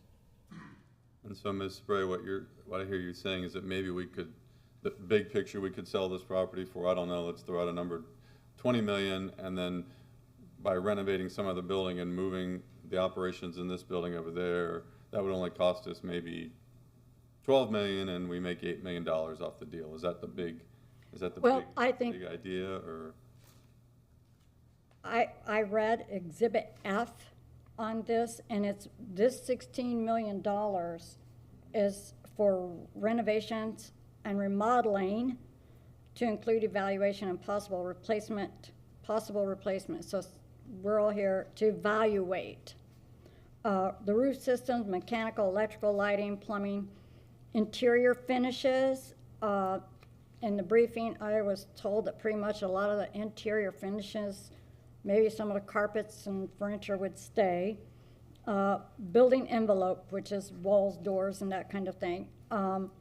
Technology infrastructure, I know the third floor has a lot of our operating systems from, I've not been on the third floor, I'd like a tour of that, be honest out. And then campus safety and security, and I get that because coming into this building is, you know, there's not enough space if you have a big item on the agenda. And then life-saving systems and site conditions, paving, stormwater, whatever. So there's a lot to unpack with this, and I'm not so sure. Again, it's an old building, 25 years. From historical reasons, I get what you're saying, but, and people I've spoke with, it's been here 30 plus years, I think. It was built in 30 years ago. And the design, I think the design of this building is really bad. I'm not a big supporter of a elevator practically in the middle of a building because it just divides out everything so much and you're really not utilizing your space very well. So you could put $16 million in this building and you're still gonna have a lot of space that I think is underutilized. Where I just think that over $16 million for a project to redo a few things in here, you know, I've not seen all the details. I was busy when you guys workshopped this. I couldn't come and sit through all your workshops at the time you did this. So as far as the previous board approving this project, I get that, but I also see that this board is the one that will be living through it. So I think that I would just like to have that motion to get a appraisal done. And perhaps put this on hold until we do workshop it after the appraisal. So then, your motion, Is to table this project until we get an appraisal for this property. okay? I just want to point out that tabling is not the proper motion, it should be postponing. Okay, postpone, I just that's want to fine. make that, there's a difference. I was- I just I'd wanna like make to sure. postpone this project until we get an appraisal on this particular site. And then following that, we would need to see what it would cost to see what it would, to move this operation to the Wakelet. I don't know if any of you have been by that. That site is beautiful. The land there is, the parking's there, everything. So, but Let for me- this item, I would like We got a to couple more postpone. speakers. So go ahead. Let's go to Ms. Foreman. Okay. Or, I'm sorry, were you done? For now, yes. Okay. Okay, I have, That was kind of in your talking. actually, a couple questions that perhaps Mr. Rinaldi could address. But before we vote on this, I think we need to know what a commercial appraisal will cost. This is not like a call up a realtor and you pay them $300 to give us a price. It's much more significant. We're talking thousands of dollars. And secondly, the cost of Class A office space, which is, I assume, what this is, that's readily available. You know what Class A office space costs. And as was stated, and I have been out to Wakeland and toured, and parts of it are unusable. And so my understanding is, and based on what the superintendent just said, we would be talking about constructing a new building. So whether to renovate or construct a new building, I think those are two significant things that I think we could probably get estimates on that without having to workshop. So I would ask, could we find out today, you know, if you guys know how much an appraisal will cost and what is the price per square foot on a Class A building? You want me to bring Ms. Rinaldi up to respond? If he knows the can answers right to now? Yeah, which Sure. can.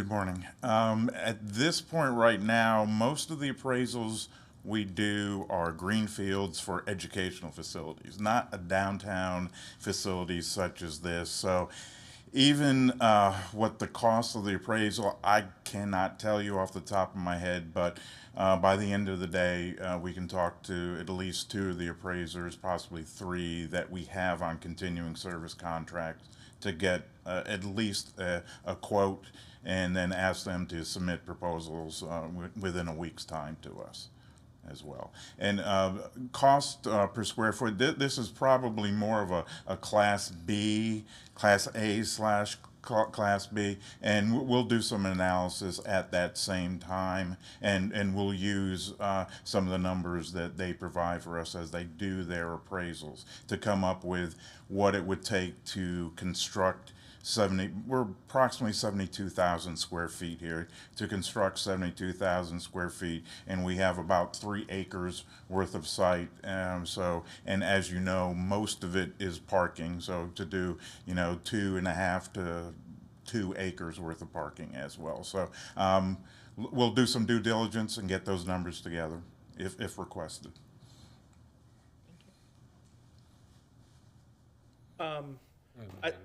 Oh yeah, for Mr. Rinaldi, go ahead. Oh, back when the previous board was looking at this and all this was discussed, was there a consideration back then of whether to remodel or to build new? Was that part of the discussion, or was it always just assumed we would remodel this building? That was prior to my tenure here, but looking and going through the Jacobs report, the thought was that remodeling would be the proper route to go, because some of the other issues that come up is the funding source for doing an ancillary facility like this. Obviously, we can't use impact fees, sales tax probably wouldn't qualify for it, so that leaves us with the 1.5 mil, which we use a lot for the educational sites as opposed to an ancillary site like this. So, okay, thank you. Thank you, Mr. Rinaldi. I have a different motion that I think we'd probably need to start with from the very beginning. I would like to have a motion. Is there interest in looking into selling this property in a workshop, getting appraisal, etc., while postponing is not the word, well, postponing is the word, this approval? That would be my motion. Right, that would be my motion first to start with, to see if there's even an appetite from this board right now to do that, before saying, let's go get an appraisal. If there's not an appetite to even look at selling this property, there's no reason to get the appraisal. Does that make sense? So I think that's where we would start. But how would we know what this property value would come out at with an appraisal would dictate how I vote? No, I know. We would workshop it to get an appraisal, to get ideas of what's going on, but I think you could someone could vote. If we just don't, so I guess maybe if we wrap it into your original proposal, your original motion, that's fine. I mean, we'll find out if there's an appetite, I guess, if it passes or not. But for me personally, I don't want to say no, I would never sell this without having, but I'm just a little torn, to be honest. And that's why I think the first part is, do we even have an appetite to sell it? Does the board even want to go through that process of looking at that? That, I think, is the first step. So what is you had your hand, so from a parliamentary standpoint, there was a motion on the floor, and then there was a second, so we're discussing it, and then there's the option of postponing the motion. What does someone have to? No one has seconded her motion yet. No one has seconded. No one has seconded Ms. Spray's motion. I'm talking about the original motion for this item, right? Because we're still discussing that item. So we're talking about potentially postponing the motion to approve this item. and if we postpone it, then we could, because I'm just trying to keep this all organized to some degree, that we postpone that motion, then what happens? It's postponed, it's not live anymore, so to speak. Yeah, you also have the option of the motion maker can withdraw their motion. That was the other thing I was, And then you can start kind of fresh with, someone can propose a different one. what is the process to postpone a motion? That's another motion. Another motion. Yeah. Yeah. And what is the difference between tabling a motion and postponing a motion? Postponing is probably more flexible, Mhm. because when you table it, it's sitting there. Okay. And then if you start studying the project, you still got to go back, it's still sitting there. So if you postpone it, it gives you a little more freedom if y'all decide to workshop and get more information, update your information as far as the values and options that you have. You're more flexible if you postpone. Okay. Or just withdraw and make an alternative motion to not approve today, but set forth a workshop and get more information on this topic. And then you can bring it back at another meeting. So Ms. Messenger then would have to withdraw her motion. It was my Oh, motion. No, the original motion to approve this item. That was made by, superintendent is making the recommendation. Okay, And I moved. And she moved moved. to approve it. So it's my motion, is what he's saying. it's your motion. Did anybody ever second your motion to approve it? Mary did. Okay, so are you talking about Ms. Messenger? Yes. Rescinding her Yes. original motion to approve this item. And she's not doing that. So then, I haven't decided.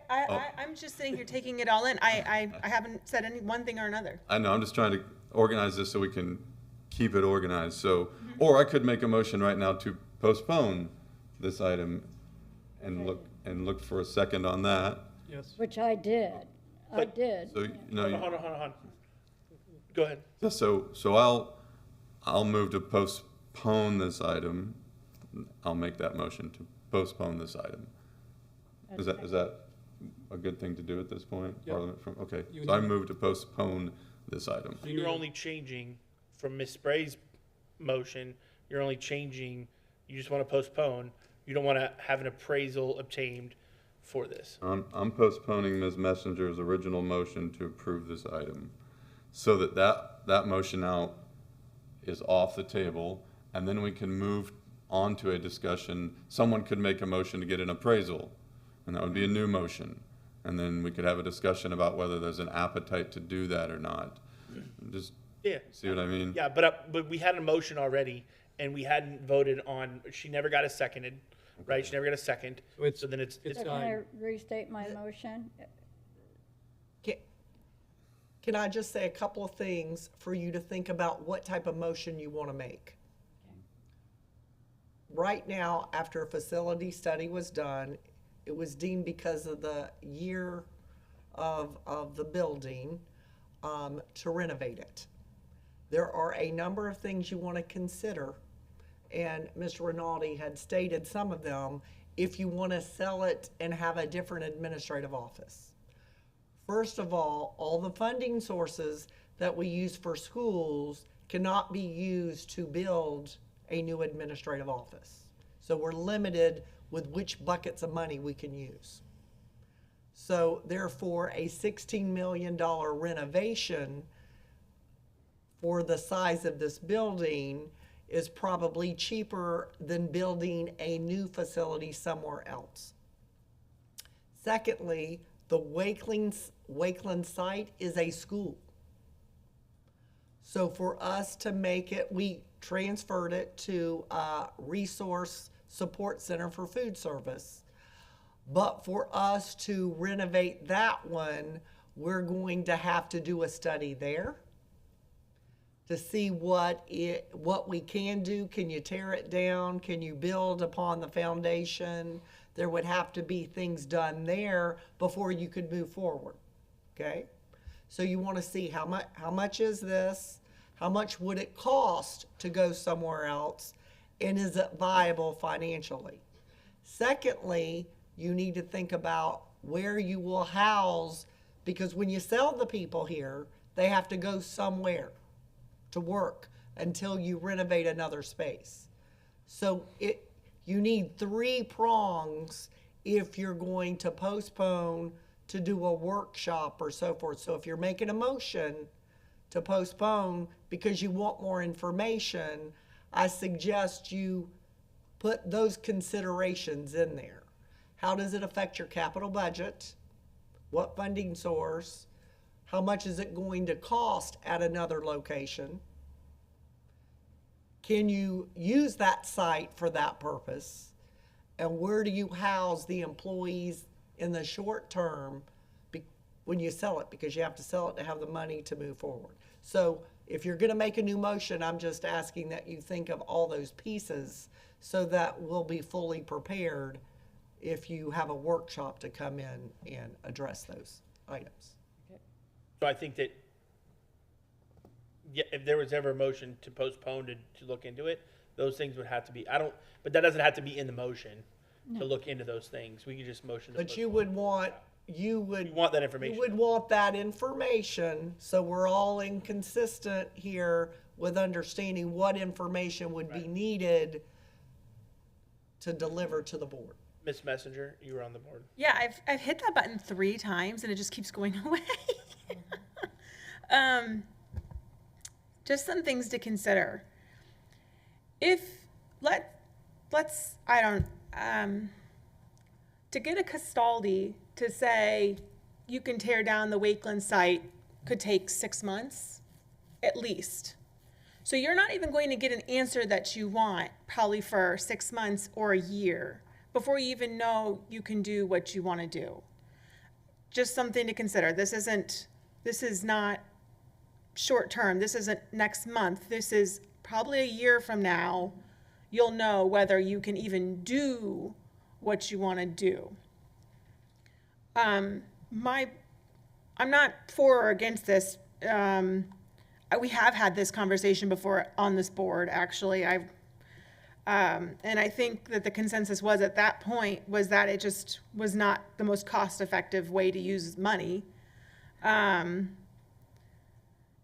The report that we do have that is 4 years old did put this building under poor condition, but not under replacement condition, saying it's not needed to totally go to a different place or completely rebuild this. But there are mechanicals that need to be fixed. There might be layout issues that, I've said to the superintendent, just make this place make sense. Like, it just, there's just stuff that just doesn't make sense. So I'm with you on that. And I'm open to if there's a more cost-effective route, and I'm not opposing that at all. I just don't necessarily see this as being it, and I think it'll take us a year to even determine that. And my biggest concern is, in doing that, what are we taking away from our schools?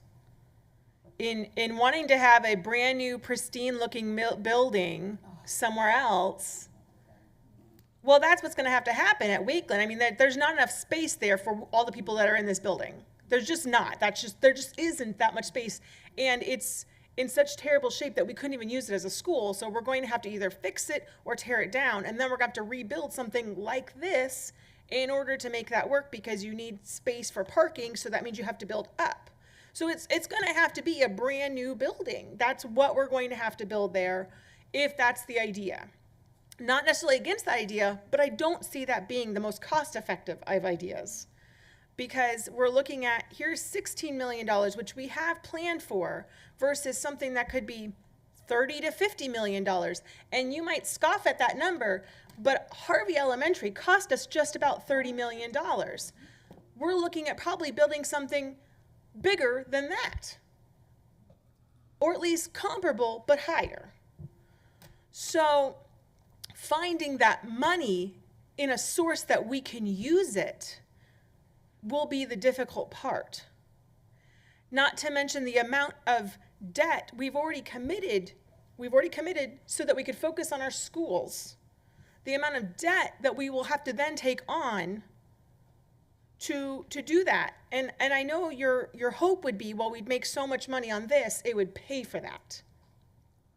But since this building is documented in poor condition from 4 years ago, I don't see us recouping those costs of building a brand new building, which is what we would have to do. That's just my straight logical point of view of that. Not emotional. I don't really have an opinion one way or another. I'm looking at it as our money sources that we can use for this, what we already know about this building, what we already know about the other site, and the logistics of all of that, not to mention the displacement. Now, I will say there was a time before Parish Community High School opened, there was a plan that to renovate this building before that school had opened, in hopes that they could use that school to house people and go floor by floor and just, I think, or house them all at once. I can't remember if it was all at once or floor by floor, but to knock it out quick. And this board and the district decided, no, we are going to focus on our schools first. And so you can see that we've gone through systematically addressing every single poor school first. So I'm not necessarily against postponing it. I just worry that we're going to kick this can down the road another year. This building will deteriorate even more rather than doing our duty, which is to make sure the employees have a safe working condition, a healthy working condition. We're delaying that for at least another year. Just to be told, yes, we can tear it down, or no, we can't. Which my guess is they probably said, no, we can't a couple years ago when it turned into the Wakeland place, because I think it would have been torn down even then because it was not safe. But my guess is the custodian said, and that was before I was on the board, I believe. My guess is the custodian probably said you couldn't, and that's why they did what they did. I just have concerns about leaving this building in the condition that we already know it's in from 4 years ago for a whole nother year at least, just to find out that the funding's not there or it's not economical, because I really think that's how long it could take. And having lived through lots of Castaldi reports and how long they take, and then how they pick and choose, well, you can get rid of this, but you can't get rid of that, or you can't do this, but you can do that. I mean, look at Blackburn. I just don't see that as the most workable of plans, and I'm afraid that will take a really long time for us to get to that point where we are willing to say that. And I guess my question would be, let's say it was a net gain of $1 million. Is displacing everyone? Oh, no. No, I'm serious. I want to understand, like, what net gain would you have to achieve in order to say that's worth doing? Because there's a lot that goes into this and a lot of other pieces that go into it that will, I think, divert money from our schools. I think it could really harm morale in this building because they're waiting on this for a whole nother year, waiting on us. And the bureaucracy of it all, because we're going to have to wait on the state. I guess. I don't know what number will it be that you'll be like, that's worth doing, because we will have to displace a lot of people for a long time to rebuild something. And along with them waiting on us to make the decision for at least 6 months to a year, who knows, even longer, because the state takes however long they want to make. So I guess I'm trying to understand, like, I try to do pros and cons. I see there's some pros. I do. I could see that. It's possible we could make money. I'm not convinced it would be anything significant, but I could be wrong. I'm not an appraiser. But I also know the amount of work that it's going to take and the amount of money it's going to divert. And those are my concerns. So I'm not against it. I don't think there's been a second to any of these motions to postpone. So, I mean, I think they die, but Okay, That's all I got. Ms. Perry, you were a next. lot to unpack. Okay, first, you're saying, two commenters, about how bad Wakeland is, but then I'm being told that there's a school there and the food service people work out of there. And I understand they're not in the bad parts of the building, but, so that's one point. And then you're telling me that 4 years ago, this building was deemed in poor condition. Okay, that really bothers me. Poor condition means we don't know what other expenses that we may have to, that may be brought to the board. We underestimated the cost of the roof repair because we don't know until we get into that. So I just see, I don't want this to become a never-ending project. I don't know how many, and then 72,000 square foot on 3 acres in downtown Bradenton has some worth. I'm just positive that it does. How many staff members are here? How many staff do you have here? 1 through 5 floor? Don't know. Roughly 150, but 150? I'm not 150? sure the exact number. We'd have to look at. Yeah, so we don't know what you don't know when you pull a wall down and see, you see all the time, if you've had broken pipes or if you have a building with copper pipe or whatever, you know, file your claims. I'm just real concerned about the whole scope of this project with the unknown and the price tag without knowing what the property value is here. And I understand historical value that's behind this location. And I understand new construction's really expensive, but renovations nowadays are just as costly, in my opinion. So Can I try to get a couple of that's those where I am. questions answered for you? Ms. Saunders, can you just explain Wakeland's, the process of how we turned it into the resource center? Certainly. Again, we had a study. We had some issues with the foundation of Wakeland, that because of all of the beautiful trees that are on the property, it was having a negative impact on the foundation. We did do a study with the Department of Education, and it was deemed that it really was not safe for an educational dwelling. So that's when we decided, because Johnson was also IB, Wakeland was the elementary IB, because Johnson was below capacity, that we would merge those two and we would turn Wakeland into a district support facility because we had needs for expansion there. And instead of us putting money and adding additional finances into Matsky, we moved food service to Wakeland. Because yes, even though it may not be deemed appropriate for a institutional dwelling, it certainly was okay for a support facility. So we didn't have to put a lot of financial resources there to accomplish that. We did some renovations at Johnson, it was needed, and turned that into a K-8 IB facility. So that is why it is there. It is used for training. We do utilize it. We're looking at expanding that for workshop settings because it is bigger than this location. It would not in and of itself house all the people and the infrastructure of departments that are here as it is now. There would have to be some renovations or possible tear down, rebuild, but that would have to be a whole additional facility study. But that's why it's no longer used as a school. Wakeland is not used as at a school at all at this time. We do have an out parcel building that the board approved to have a clinic, and that was called an 8-pack, 6-pack, 8-pack. It was a separate wing. Wakeland was built in 1974.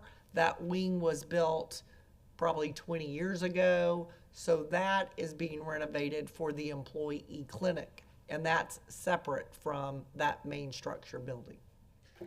Then the second question, if I'm hearing you correctly, Ms. Spray, is the concern of obviously, and anyone who's done any renovation and stuff, you don't know what you don't know till you open up walls, things like that. Mr. Rinaldi, if you could come up and or anyone can explain when we do the Castaldi report, when they come in and they look at schools, the infrastructure of what we have, how in depth, I don't know this answer, how in depth are they getting? I mean, are they looking at infrastructure I mean, or you know, when they come back and deem something poor or good or needs replaced, etc., and Ms. Messenger has kind of alluded to the length it takes to even get that report back. Can you explain just a little bit about what, when we talk about we have these reports, what are they, and I don't know if you've seen the report, and if not, I know Ms. Means sent it maybe a week or so ago. I don't know if that was just to me or not, but could you just explain what that study, how in depth does it go? Sure. The Castaldi report, we hire an architect and a set of engineers to evaluate every single system out on the campus, to evaluate the overall configuration from a life safety standpoint, from a security standpoint, and then they also evaluate how it functions as a school. For instance, a school that was built in 1974 probably doesn't adequately accommodate some of the digital technologies and the methodologies of teaching right now. So we go into in-depth detail, system by system. We typically submit the document to the Office of Educational Facilities. That's kind of the middleman there. They come down and many times they do a walkthrough with us. They identify perhaps some other things we could add, or they verify what we've said. And then once they are happy with the way the document looks, then they move it up the chain of command. And that's where we've been seeing 8 to 9 months on some of the earlier ones that we've submitted. So we go into in-depth detail, I mean, across the board. And what has been happening to us is when it gets up to final approval, they look at it and say, are any of the buildings 35 years old or less? And if any are 35 years old or less, then they say you cannot demolish them. So we go into extensive detail, but the final arbiter on it definitely is just looking at age. And I mean, and we've fought this battle at Terra, we fought it at Blackburn, we fought it at Onico, that we had facilities that really weren't functioning, but the state didn't want to hear that. So we go into in-depth detail. We know where the systems stand and what we need to do when they come back to us and say, no, you need to renovate.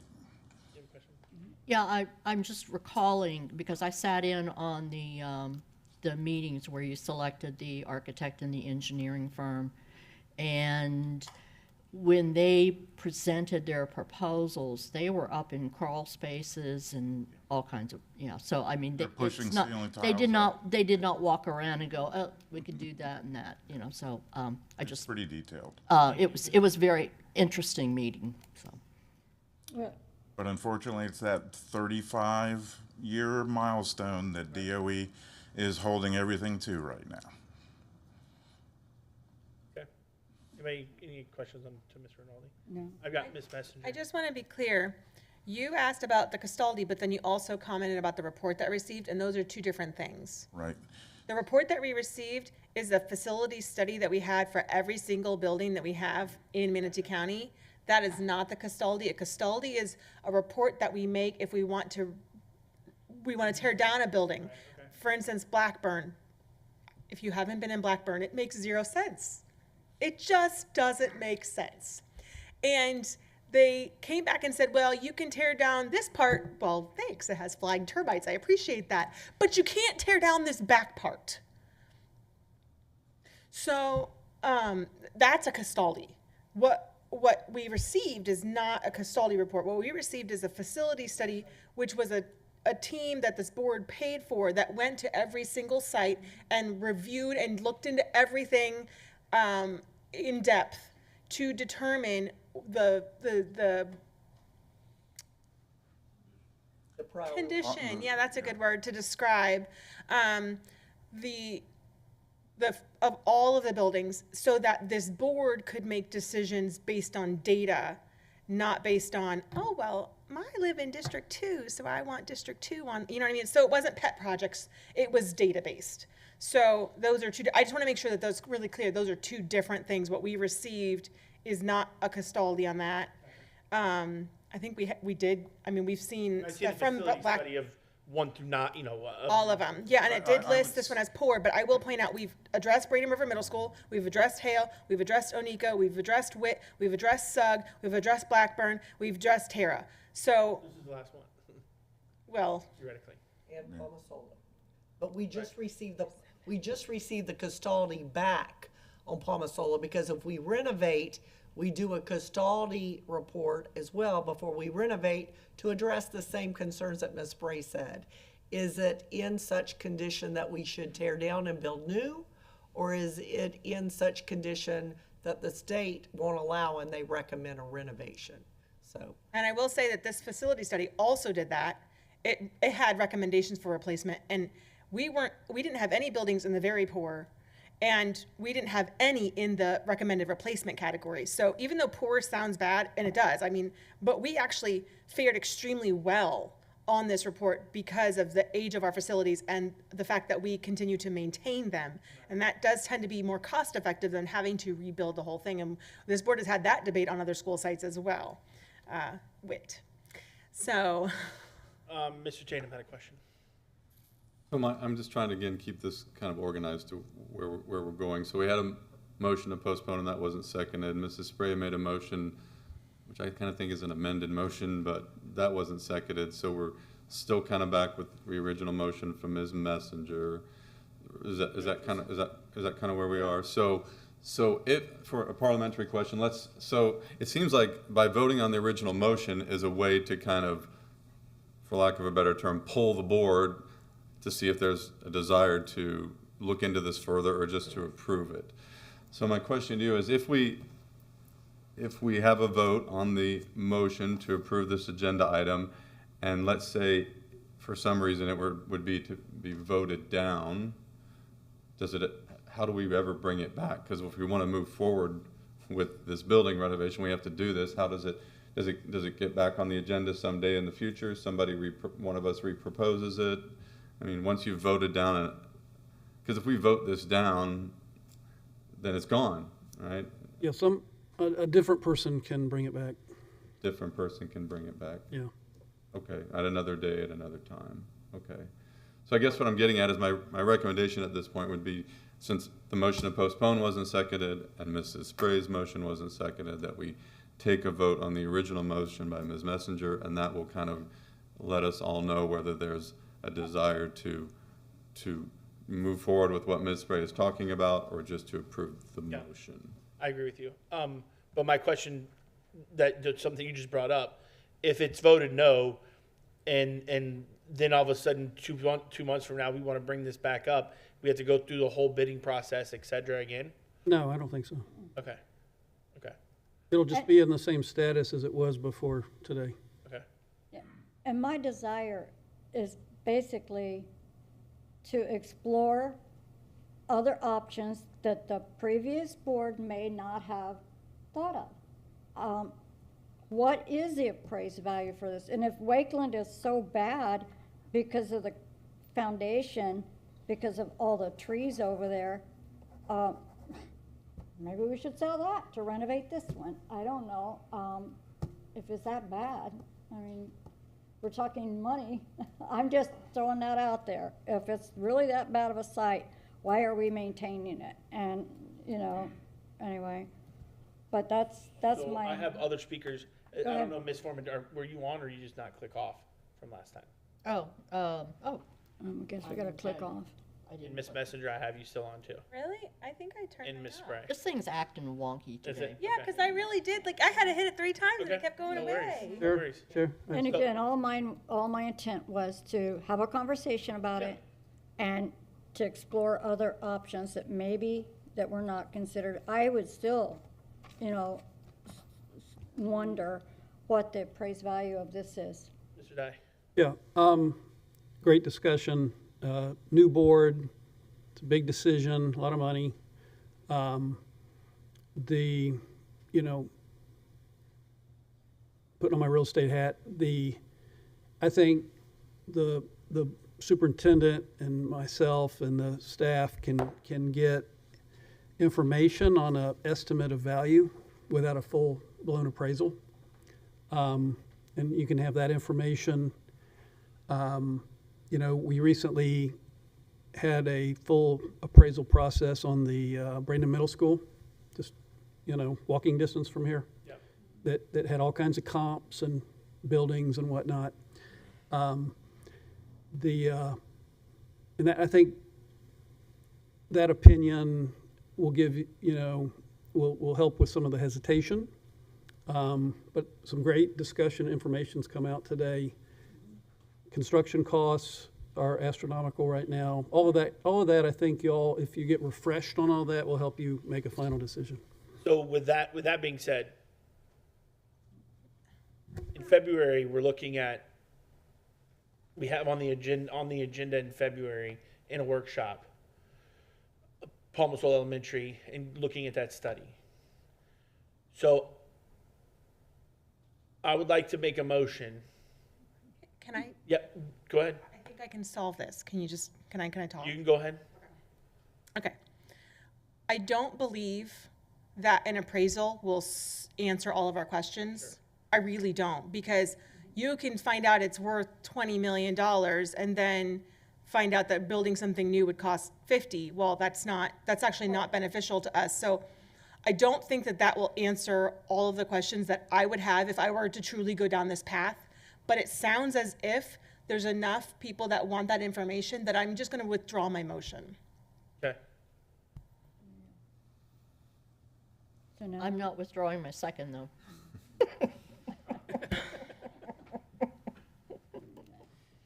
No, I want to see us act on this motion. And, okay, may I talk? May I speak? Yep. Okay. No, I appreciate the thinking outside the box. Okay, I commend you for that. I don't see us being Bradenton City Hall where we're down on the waterfront, which I think may be what helped initiate the thought. And they're going to have to relocate everybody, maybe build something before the sale. I mean, theirs is complicated too, but ours is really complicated. And Wakeland might provide the land if we got it rezoned, but I don't think it's going to provide anything in terms of building. So then we'd have to look at what is the cost to build new. And I think it's an interesting idea. And maybe I'm just doing a knee-jerk reaction here, to say I don't see it panning out, but I wouldn't object to waiting till another meeting, you know, and in the meantime, you know, get the answers. What is the cost of construction? You know, what is the rough appraised value? You know, and then we vote on it at that time. But I would not go any further than tabling it, which would be the next meeting. So tabling to the next meeting in January. Withdraw Ms. your Saunders? second and make that Mr. motion. Choate, if Okay, I'm going to withdraw my second. you would like, you could table till the next meeting Or a date. and ask the superintendent to have staff provide approximate value of the building and an approximate cost of replacement that we could provide before the next meeting so that the board has that information. We would not have hired an appraisal, so we're not out that money. We, of course, would not be sending things for a custody study to tear down the other, or what can we do, but it at least would give you a general idea, and it would be postponing to the next meeting. And we, and Mr. Dye and myself will provide all that information in an email to the board. So I don't think next meeting, to me personally, is enough. Can I say this? Can I motion, or I don't have to motion anything. My thought is this, we can motion once I speak. February, we already have a workshop based on a building. February 19th. What's our second meeting in February, the next week, We correct? can move it to that meeting. So if we have a table certain that this approval to that February, what would that be, 23rd?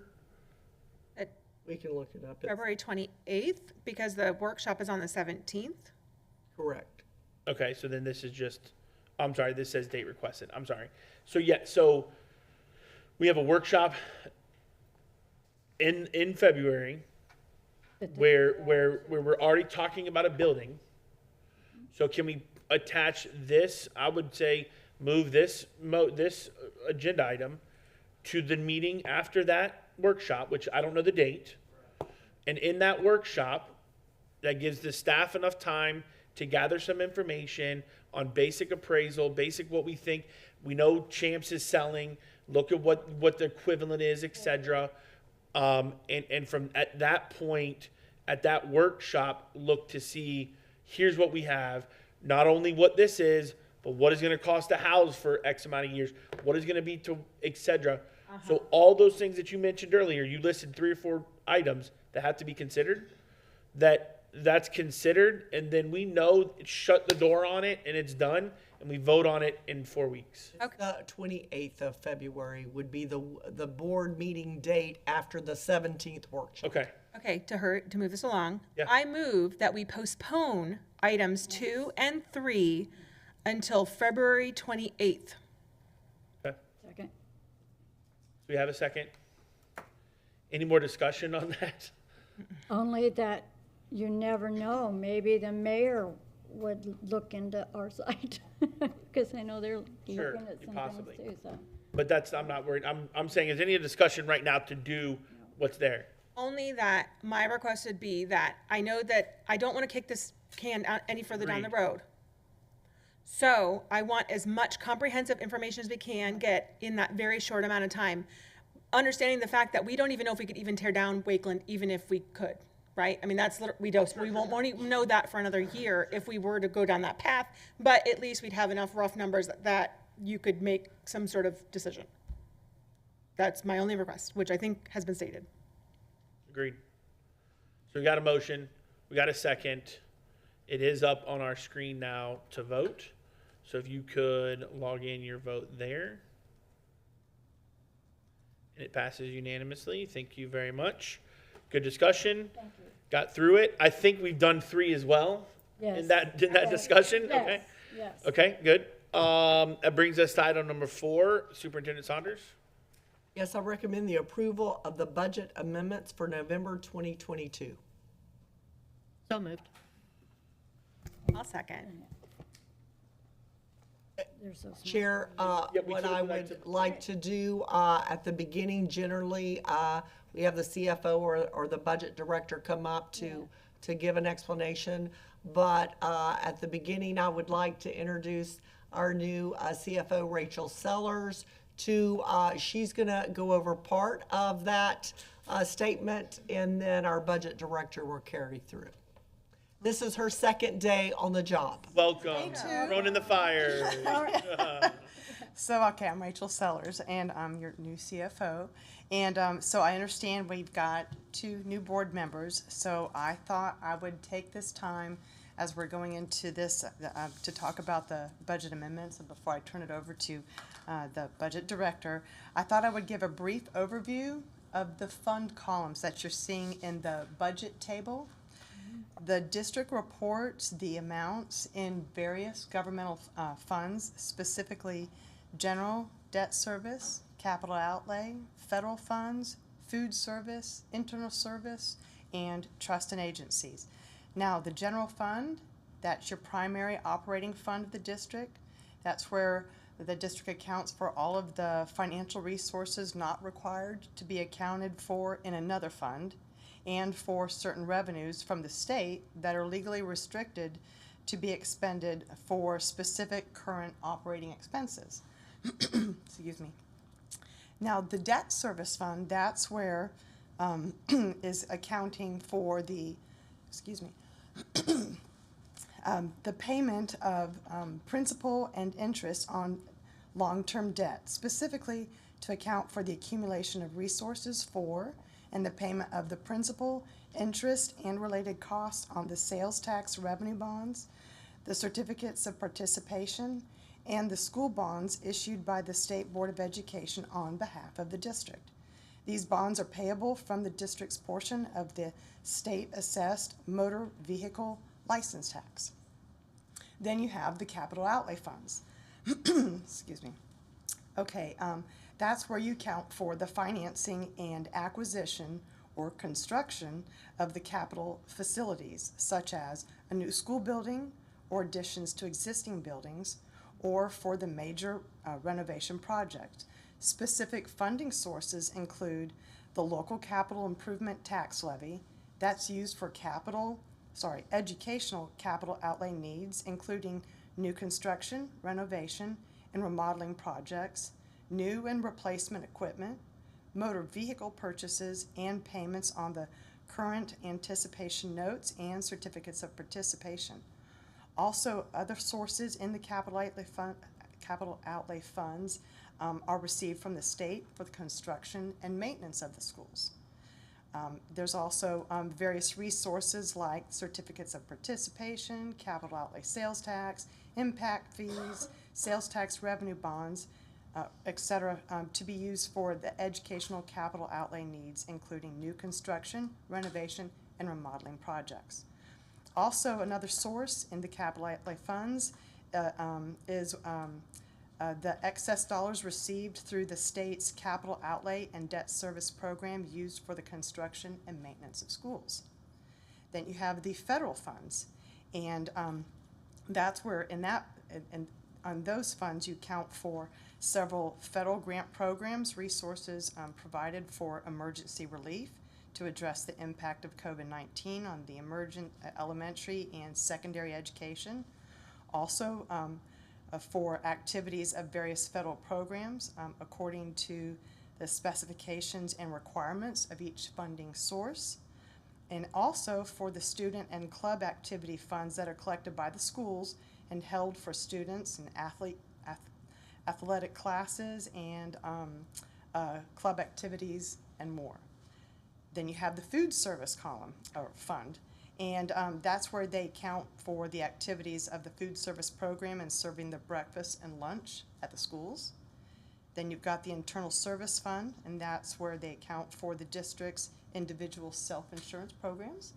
And then you also have the trust and agency funds, and that's to account for financial fees and other monies for which the principal and income benefit individuals or private organizations have funds. So anyhow, so that's part of this, that's all of the fund balances that are presented in the budget table. And I'm going to go ahead and have Gina come up, and she's going to, our budget director, and she's going to go ahead and talk a little bit. You do have one question. Yep. I'm assuming it was for her. Okay. Both of you could probably answer it, but could you define the internal service again? I missed Internal a little bit of what you service? said. What is the internal service? So column? that's the district's self-insurance program. Okay. So that's yeah, that's right, health and workers' comp. That's So, what that is. yep, put that in its own fund by itself. So the health and workers' comp, which is not the health care plan, which is another account. This is workers' compensation. Oh, sorry, okay, so the health insurance is within this one. Workers' compensation is also within this particular fund. So related to the insurance for the employees. Okay, so this does count for a health insurance Yes. fund? Yes. Okay. Okay, great. And just an overall question then. I noticed that we have a 3% reserve right now. Is that what our current reserve is? Do we? As of November 30th, Mm-hmm. he has a total reserve or just assigned? Which are you asking about? Total reserve balance? Give a total fund balance on that. Our total fund balance as of November 30th was 9.16%. 9.16. We're required to have a 3%, but it exceeds that. So this general fund, when there's just $33, because it says, I think somewhere I read, maybe it was actually in the other document we looked at earlier, it says that we're projected to have something like a $33 million positive balance in the general fund at the end of the fiscal year. So that has nothing to do with the reserves. It's just money that we didn't spend. We thought we were going to spend it, but it just... That is a reserve. That is our reserve balance. And so I'm just doing some math in my head, which is dangerous to do public math, but so it's like 1.187 billion and then 33 million. Is that what the 33 million represents? Is that... So November 30th, we had 33 million. Okay, so that, if you did the math and took the total budget, divided it, 33 million divided by the total budget, you'd get about 3%. And that money that sits in the general fund, that $33 million that we're projected to have, is our reserve, or our reserve sits. The $33 million is what we anticipate as of November 30th. Okay. Having remaining in the general fund at the end of the year. And there's no other account called the reserve account. The reserve monies are in the general fund and are represented by what you estimate to be the positive balance in the general fund by the end of the year. That's correct. Okay, good. I'm getting educated. Thank you. Okay, so I'm also going to talk today about our November budget amendments. We had 471 budget amendments in the month of November across all our funds, which affected 3,819 chart strings. We had 17 chart strings affected by more than $1 million. 2 in the general fund, which were related to the Family Empowerment Scholarship pass-through that we took out. Then we had 15 chart strings affected in the Special Revenue Fund. We added Title II initial budget, so that's one of our federal grants. So we added the revenue and the expenditure side. Then we did our ESSER II lump sum amendment, which was approved, and ESSER III lump sum grant. We moved some counselors who we initially budgeted for in a single cost center to several cost centers. Sorry, I'm chilly today. Then we also had functions within a fund with a change of over $1 million. So in the Capital Revenue Fund, we had a transfer related to the MTC building project. Their carryover is going to be used to fund a building project for MTC. In the general fund, we had revenues and expenditures decrease because of what I stated before, the Family Empowerment Scholarship. And then in the Special Revenue Fund, we had increases in revenue due to Title II, and offsetting instructional increases related to adding that revenue. And that's really all I had. Any questions? The family empowerment, on the general discussion of the budget amendments, you stated that on here that the FEFP final calculation is decreased by $465,000. Is that the family empowerment? No, the $465,000 is related to prior year adjustments. So that's our FEFP final calc. Oh, okay, all right. That we don't receive until this year. Okay. How much reduction did we have because of FEFP? 465,000. I'm sorry, family empowerment. So the family empowerment piece that I was talking about was really just the pass-through.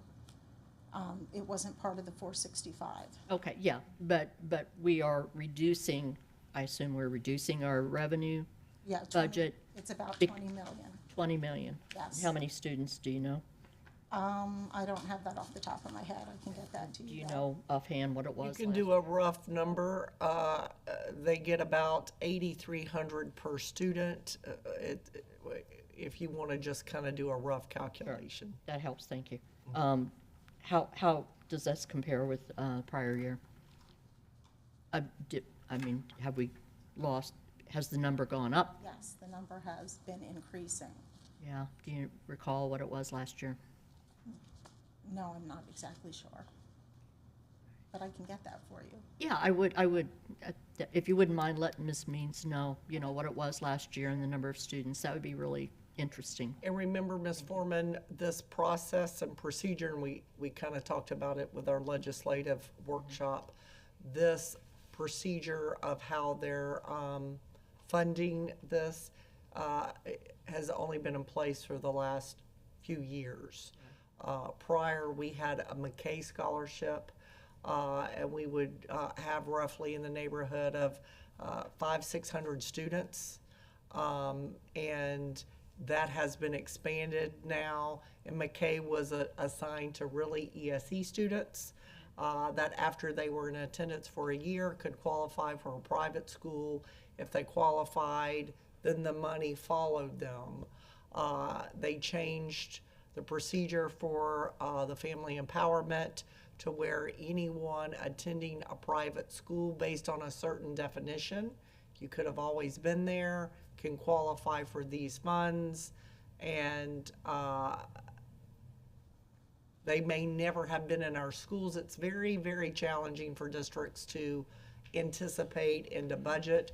We've done a pretty good job. I think our calc, we were only off by about 20 students collectively for our projection for mid-year as a whole. But it's very difficult because we don't know the students. They've never attended here. So for them to be attending and money coming through, it's a challenge for the finance department and the budget department to manage something that you have no direct knowledge of. So, but that's only been in place for a couple of years. Thank you. Thank you, Jean. Thank you. My question was really yep, quick. you have That's one more okay. It's just real quick. When you're doing these amendments and you're saying you did an amendment for the cost of construction, what was that amount versus a year ago? I'm just curious, do you know So how many amendments have you had to make because of the cost of construction, I guess would be my. So it's really we have a building project at MTC, and we're putting aside funds for it. Right. So it's not. So it's that- based it's because not of that- the increased cost of construction, so you're actually allocating more for that project because of Well, the we're- increase? We're putting together a budget for that so Okay. that we have the money to move forward with the building. Okay. Ms. Branch really just moving the money. Right, I understand. So once but the I'm board just- approves a I'm like, okay, project, you're right. then as it's spending the project, she will amend the budget to put it in that cost center to spend. It didn't increase in Right. cost, it's just, it's shifting the money from where it is in the big capital budget to the specific item of the project. And you restated the red book.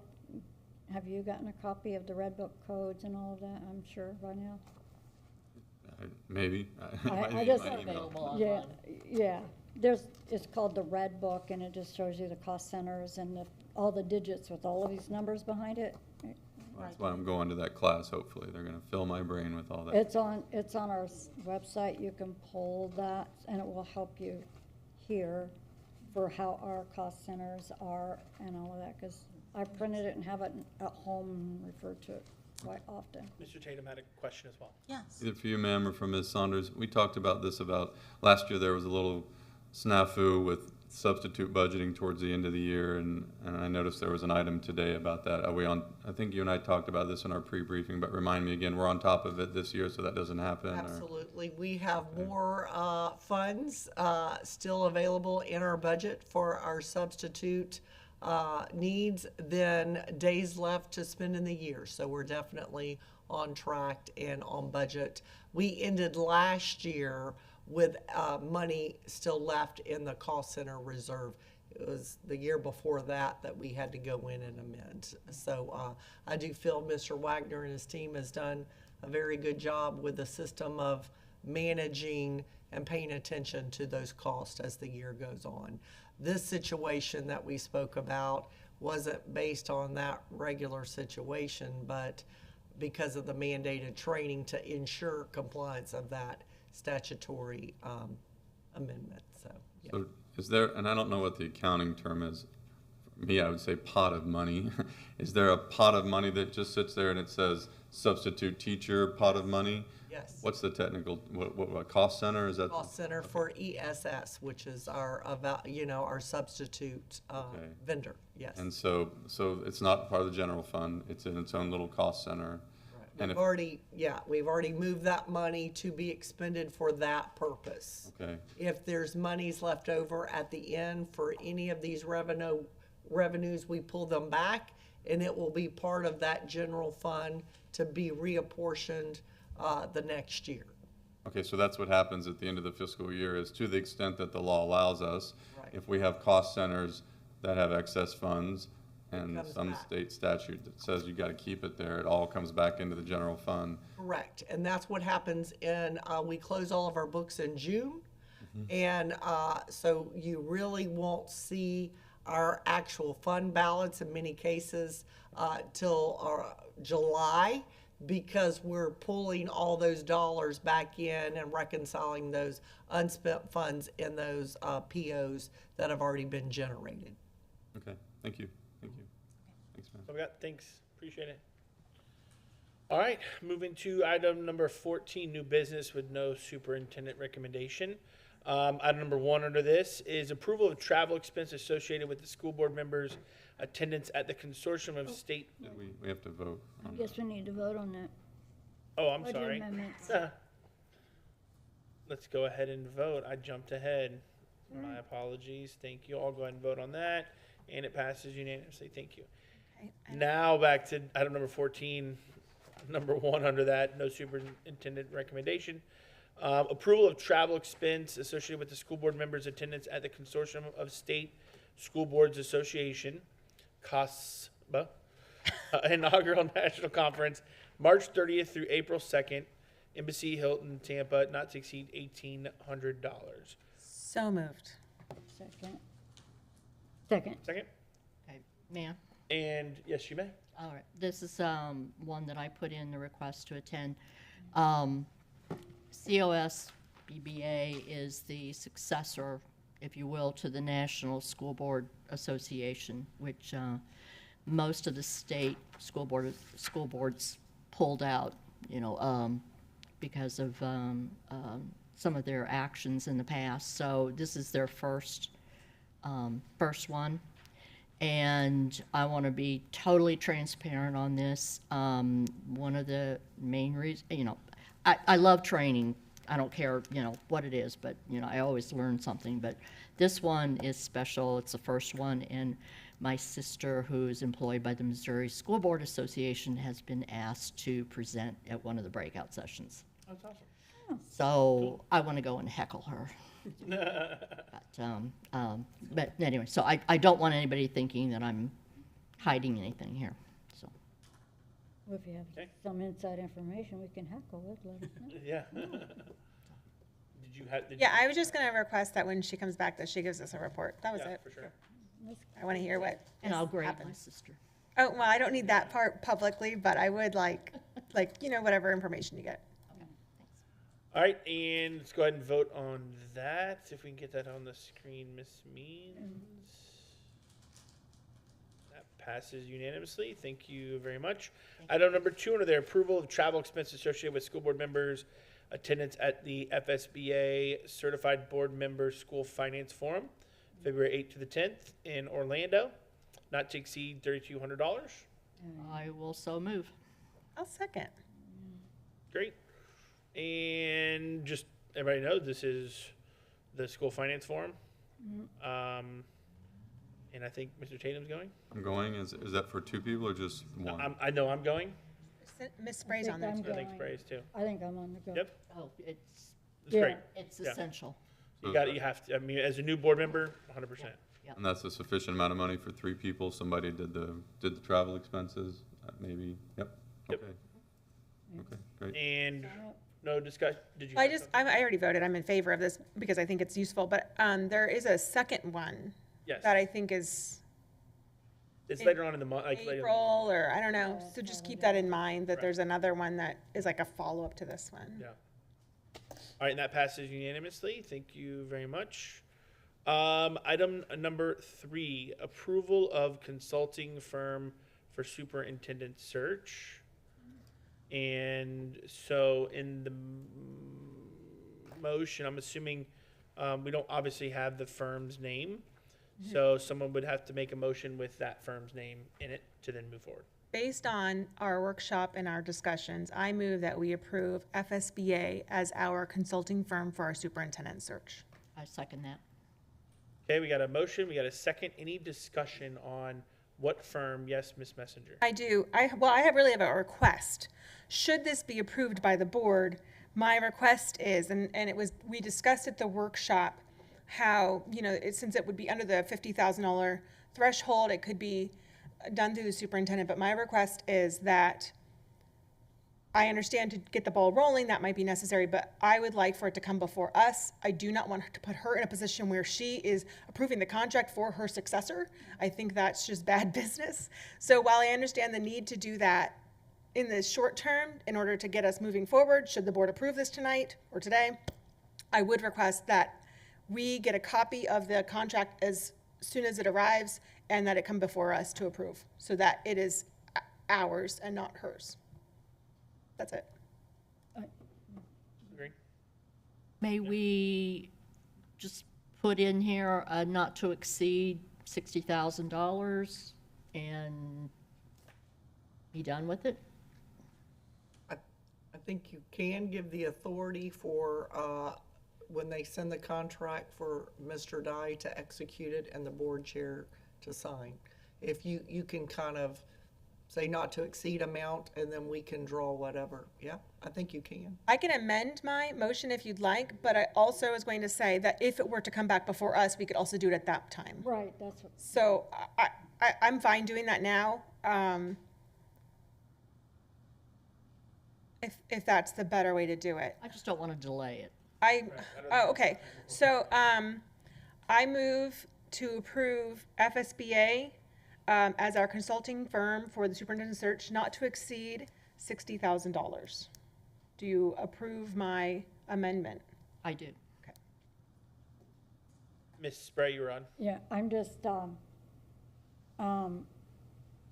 not against from the presentations that we had and my own personal conversation that I had after the presentation with FSBA, I felt better about them over the others. But I am with Ms. Messenger that we do need to review this contract before, we move forward with that. I'd like to see that to make sure that we're getting what we're paying for, to be honest.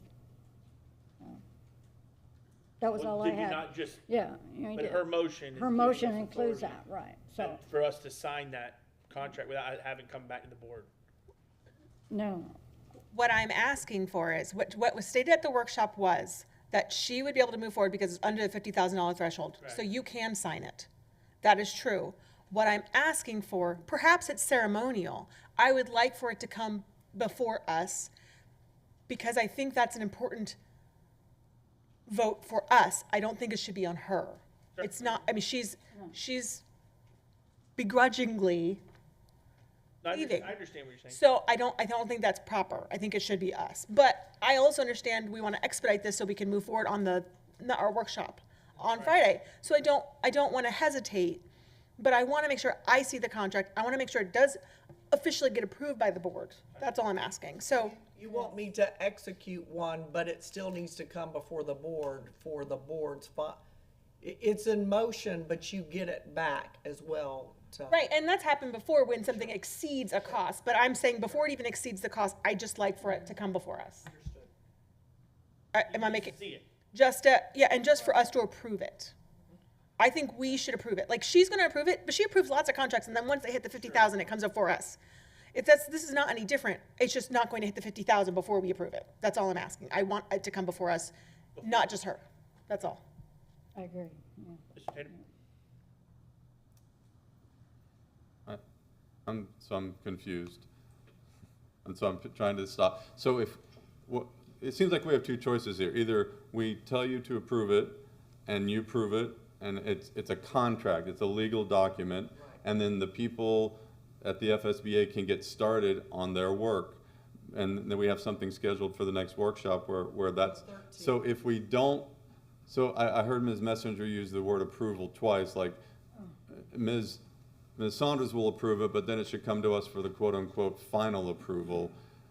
I mean, if I were the contractor, I would say, well, I'm not going to do any work until it's a contract, a legal contract. I'm missing the point where you approve it, but then we really approve it. I think it's just more ceremonial other than contractual, because once I sign a contract with them, it is an official contract. Right. Legal and binding, but she wants it to still come before the board so that the board is really doing it, and it doesn't look like I'm the person hiring this firm To replace you. to replace me, even though technically I have to do it to get started so that they can come and present to you on the 13th. We don't have another board meeting before Friday. So legally, I will enter into the agreement with them, but she is requesting that the contract still come back so that it very clearly states that the board is the ones executing the contract. But technically, it's already done. It's a semantic word issue, but maybe the word review the contract is a better term to use than because legally, when I hear that word approve, it means we are taking an action to obligate ourselves via a contract to do something. If you've already done that, I don't know how we can do it again, so to speak. It's more of a review so that, but go ahead, Mr. Dye. Yeah. I don't know if the other party will actually proceed if it's subject to a ratification at a subsequent meeting. That's your problem. For speed, you've really got to authorize the superintendent to enter a binding contract. I'd be surprised if FSBA would proceed if it's conditional upon the board approving it.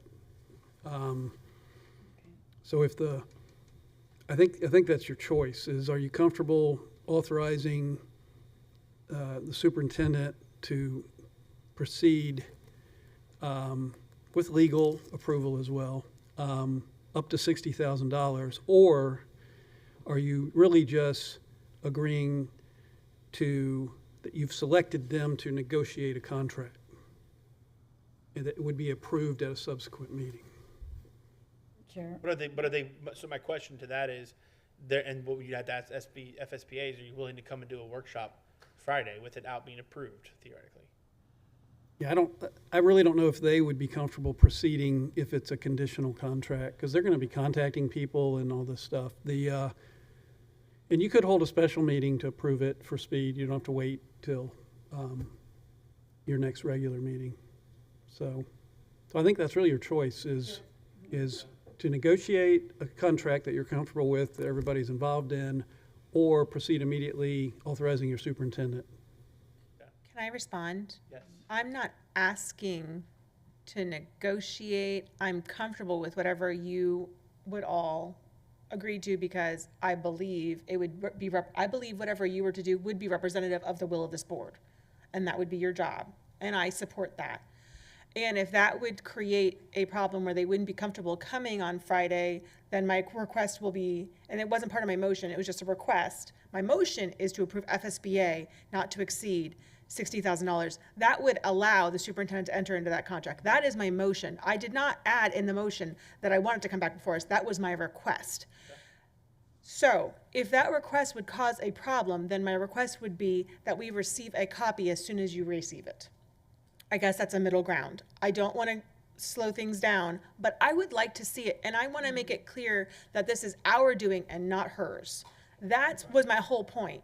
It was never going to be contingent upon our vote. I hear your argument. It could be, right? Because there could be somebody that reads the contract and goes, nope, I don't like Article C, or, I get it. I get your point. It could be. They could interpret it that way. That's certainly not my intention. So my request will then be, can we receive a copy as soon as you sign it? Ms. Murray? And an item on the agenda is to approve the firm. Okay, so the contract would be, we would enter into that contract with that firm. And I'm with you. We've given the superintendent and the chair to look at the contract, but I still would like to see it as well. It's not that we were going to withdraw that contract or maybe modify, but I still think the firm would still be the person doing the consulting.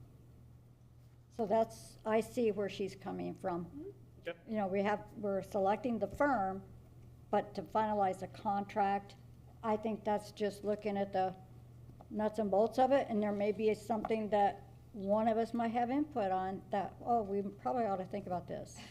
So that's just how I see her viewing So it. we still have the motion, the second is good. I have my hand up again. Okay, I'm sorry. So we're still back to what Mr. Dye is talking about.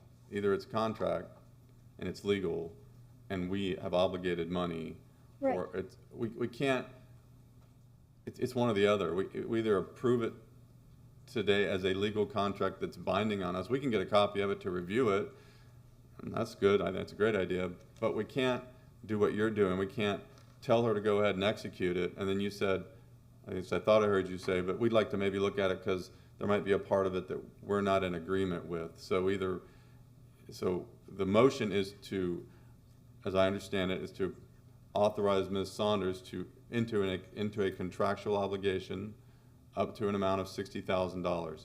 And then that's a done thing, and it's a contract. And Right. we can't go back on it without breaking the contract. There is no, well, let's review it a little later to see if there's something we don't like about it. But am I missing what you're asking for? No, maybe. Okay. We can't modify it after it's I'm done. comfortable with entering into the agreement and doing a contract. Okay. Okay, that part doesn't change at all, but there might be something in there that needed to be redlined and changed to, I don't know, this is a big contract, so, But that's what you're the saying. chair will be reviewing that, and we will be getting a copy of that, I'm guessing. And I'm still understanding that Ms. Messenger would like to review that Yeah. before the final contract is signed. Is that? No, my I'm not, assessment right? I trust that Mr. Dye and our Okay. chairman would represent what we want. All That, it's not, that, I trust that part. I would like to review it just so that I know everything that it says. I wanted to make it clear that it came from us. Yeah, My goal was never to change anything. My goal was to make sure that it was clear that it's coming from us.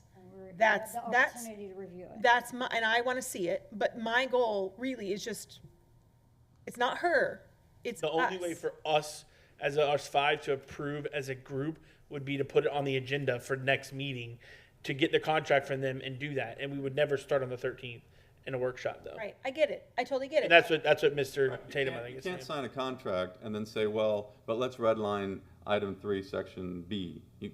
It's not a No, contract. you then. do that before you sign the contract. You do that Yeah. before, Right. but you can't, did I hear you incorrectly? You said, but we might want to redline something in the contract after it's signed, which you No. can't do. No. Okay. No, I'm saying that, no, I'm not saying that we need to redline a contract. Okay. I'm saying I'm hoping the chair and legal counsel looks at that contract, but what Ms. Messenger is saying, we would like to have the opportunity to see that final.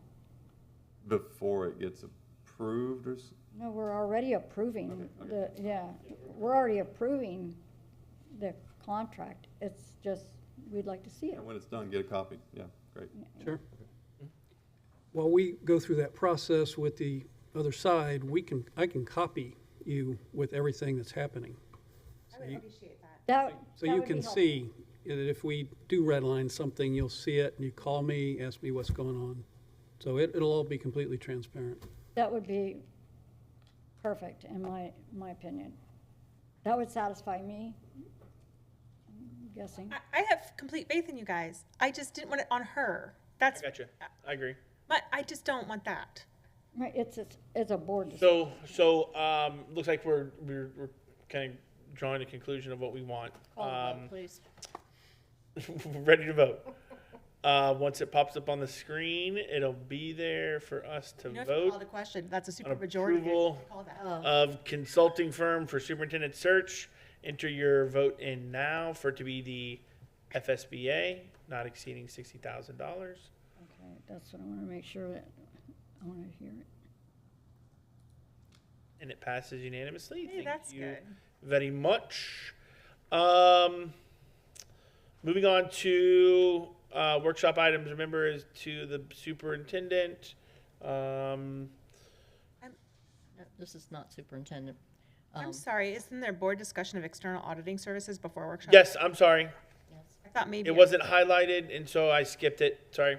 Okay. That's Well, strike number 2. I had called. Item for number this. 4, yeah, board discussion. Sorry. All right. I had External auditing. called for this because I was concerned that we might have to be looking for new auditors.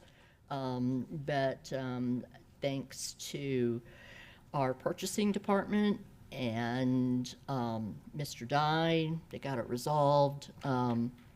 What happened, just so everybody knows, is that Cherry Beckert wanted to raise the fee on us, and we had originally a 5-year agreement, or when they made their proposal, and so we got it resolved, and they have agreed to abide by those fees for the remaining 2 years of the contract. So, thank you, Mr. Dye. You saved the day. Thank you. They, Chair, if I could just clarify. Yeah, they did a proposal that was a multi-year proposal, but then the proposal itself was kind of not the contract. They followed it up, and annually they present a letter of agreement or engagement. So I think they're kind of testing the waters to see if y'all would give them a raise before the proposal was over, but they agreed to honor it. So you get 2 more years. Was that it, Ms. Foreman? That was it, yeah. Thank you. I had a quick question there. Yeah. Is this the outside auditor? Is it the big company that we use to do our basic audits? Cherry Beckert, and they do the financial audit, the external. They will be coming soon to present to us their audit this last year of the internal funds. Those are the funds held at the schools. They did the audit on that, but because the Auditor General came in and did the audit on the financial statements. So we had 2 auditors for this last year. Okay, great. Thank you. Thank you, Ms. Foreman. So next workshop, looking at just some of those items, January 13th is Friday. You got obviously our consulting firm, for which is now FSBA. We do have an audit committee update. We also have the board policy for media center materials. My question to that, Ms. Saunders, is I don't want to shortchange anything. We typically go 9 to 12 on our workshops. We are moving the SSC. We know we're going to be talking about the renovation here in the February workshop. We had that listed in January 27th. And this is us for the board as well. I just don't want to get into a situation where we're not ready to leave talking to FSBA about the process, yet we still have 2 other things and it's noon. So I don't know what the audit update was going to be for Ms. Foreman. The committee update, do you know if it's going to be long? No, it's not mine. Dr. Grusso is going to be presenting Oh, I didn't see the to percent. the board she'll be reporting on 2 meetings. They're having their second one tomorrow. Okay. And, no, Probably not a long one. as long as we don't pepper her with questions, it will be. Mr. Choate, we will I just- all of those other items will be posted today for the workshop that we would be discussing. My team, I've already messaged that they may be cut. So, it's probably good to still have them on there, because if we have time, we can go ahead and have that information presented. But if not, the media material information will be moved to the next workshop item. We will have all the materials posted today, so they'll be fully out there. You'll be able to read them. Remember, the state came up with kind of tweaking and finalizing. They've given us our finalization of. They did. So, we've already begun trainings based on that information that was just delivered from the Department of Education. So they'll be prepared, but they certainly understand that they may be cut because you may run out of time. So that's why we have the FSBA first. Okay. And if you have time for them to talk, you'll have the information ahead of time. You may not have a lot of conversation anyway. So could we? Yes. Because the audit committee update could potentially be deeper questioning than normal. Just because, and I say this because we have 2 new members that don't even know, have never sat through any kind of audit update at all, and the internal, external, and that sort of thing. So I don't know if can we move that to the next January That's workshop? what I wanted to address. Okay. Is that the auditors, Sherry Beckert, has been scheduled to come to, I believe, the following board meeting to present their audit on the internal funds. So she needs to come in and with a recommendation of the audit committee to accept it. Gotcha. And so it's tiered. It's tiered. I would suggest that if people have questions about the audit committee, the audio is available on our website. They can go and listen to the audio from the most recent meeting, and then tomorrow they can either wait for the audio to hit the website, or they can get the you can come and listen to it in person, or you can I'm sure Ms. Means could get you access to listen to it on Teams. So you can equip yourselves and get a lot of your questions answered just by listening to what's going on. Does the audit committee meet tomorrow? Yes, 2 o'clock.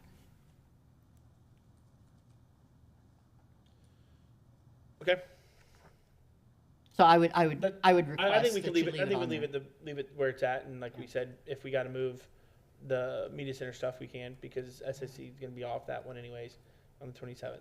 So, obviously there was no more public comment. Updates, legal department, Mr. Dye, anything? Real quick, I was gonna just mention, and I'll send each of you a copy of the court order. It's the Adams versus St. John's case. It's a federal case that was in the U.S. Court of Appeals, 11th Circuit. It's the bathroom case, where the St. John's School district required everybody to use the restrooms and locker rooms of their biological sex they were born. It got challenged for constitutional reasons by LGBT type group, and the opinion just came out, I think, last week, and they ruled in favor of the school district. So everybody has to use the biological sex restroom. I don't think the district has to change our policies. That's just more of a FYI. It's 150-page opinion. So it's like a reading assignment, but I think you'll enjoy it. It's pretty good. It's not legalese, and I'll send it to y'all. Just want to give you an update on that. Mr. Wagner, operations. Good afternoon, Chairman Choate, members of the board, Superintendent Saunders. I just have 4 items today. Number one, as we kick off January 2023, we're having a set up for a virtual job fair for teachers, January 19th. So any schools that have openings for instructional staff will be participating. And on January 27th, we're doing an operations and paraprofessional job fair at the Wakeland Support Center. That'll be in person. Number two, as we kick off January, we close out the Well U, talking about benefits. So you had heard about the Well U competition that we had, where employees had to earn 200 plus points to qualify for $200 for incentives for their health insurance. That would be used for the 200 points would come from screenings, exams, preventative type doctor visits, dental, vision, and so we had quite a few participants this year on that, and we're continuing that for next year also. And yesterday, you may have seen an email, should have seen an email about the Gnome Weight and Gnome Mood. It's a initiative that we're doing with our healthcare also, which will provide in-service really for people who sign up for healthy eating, for mental health, for lower stress, and so there'll be coaching type activities taking place with those who participate. So we pushed it out yesterday, and we had over 642 people sign up the first day. Wow. That's a big deal. Very proud of that for benefits. Number three, a shout out for Manatee Technical College. They prior to the break, they pushed out the new website for the Sarasota Police Department. They needed their website redone, and so they reached out to our digital design program. The instructor, Christy O'Shea, and the digital design students did that, and that's just an example of reaching out to the community to give live work to our students who are learning those skills in the program. And number four is just a reminder, so we're going to continue with safety and security tabletop exercises at all of the schools. You'll watch for an invitation from Miss Amanda Means for you to participate if you'd like to see that. I know some of you have already, and we appreciate that, but that way Mr. D'Amico and his team can show you how they work with the schools to prepare for, to enhance our safety and security measures at our schools. So those are 4 short updates. Appreciate your support. Thank you. Thank you. Number 18 is superintendent remarks. Ms. Saunders. Absolutely, and Mr. Wagner will be running the workshop in my absence Friday. I just want you to know I'm taking my grandkids camping. It's very, very important. And a renovated school bus? No, but what a great opportunity. May have to think about that in the future. Today was the first day back for students, so welcome. We welcome them back, and report cards will be forthcoming, so parents be on the lookout for that. Also, please remember that our district is closed Monday, January 16th, in observance of Martin Luther King Jr. Day. So I just wanted to make sure everybody was aware of that, remembered that. If you have not been to our Manatee County Fair, I strongly encourage you to attend. It begins January 12th through the 22nd. It is second to none. It's across from Palmetto High School, and many great things are occurring. Just for instance, the 12th, you have a rabbit show and a steer show. Bring your wallets because, they do sell steers. They sell pigs. And I know a few of us in the room have purchased those from our students.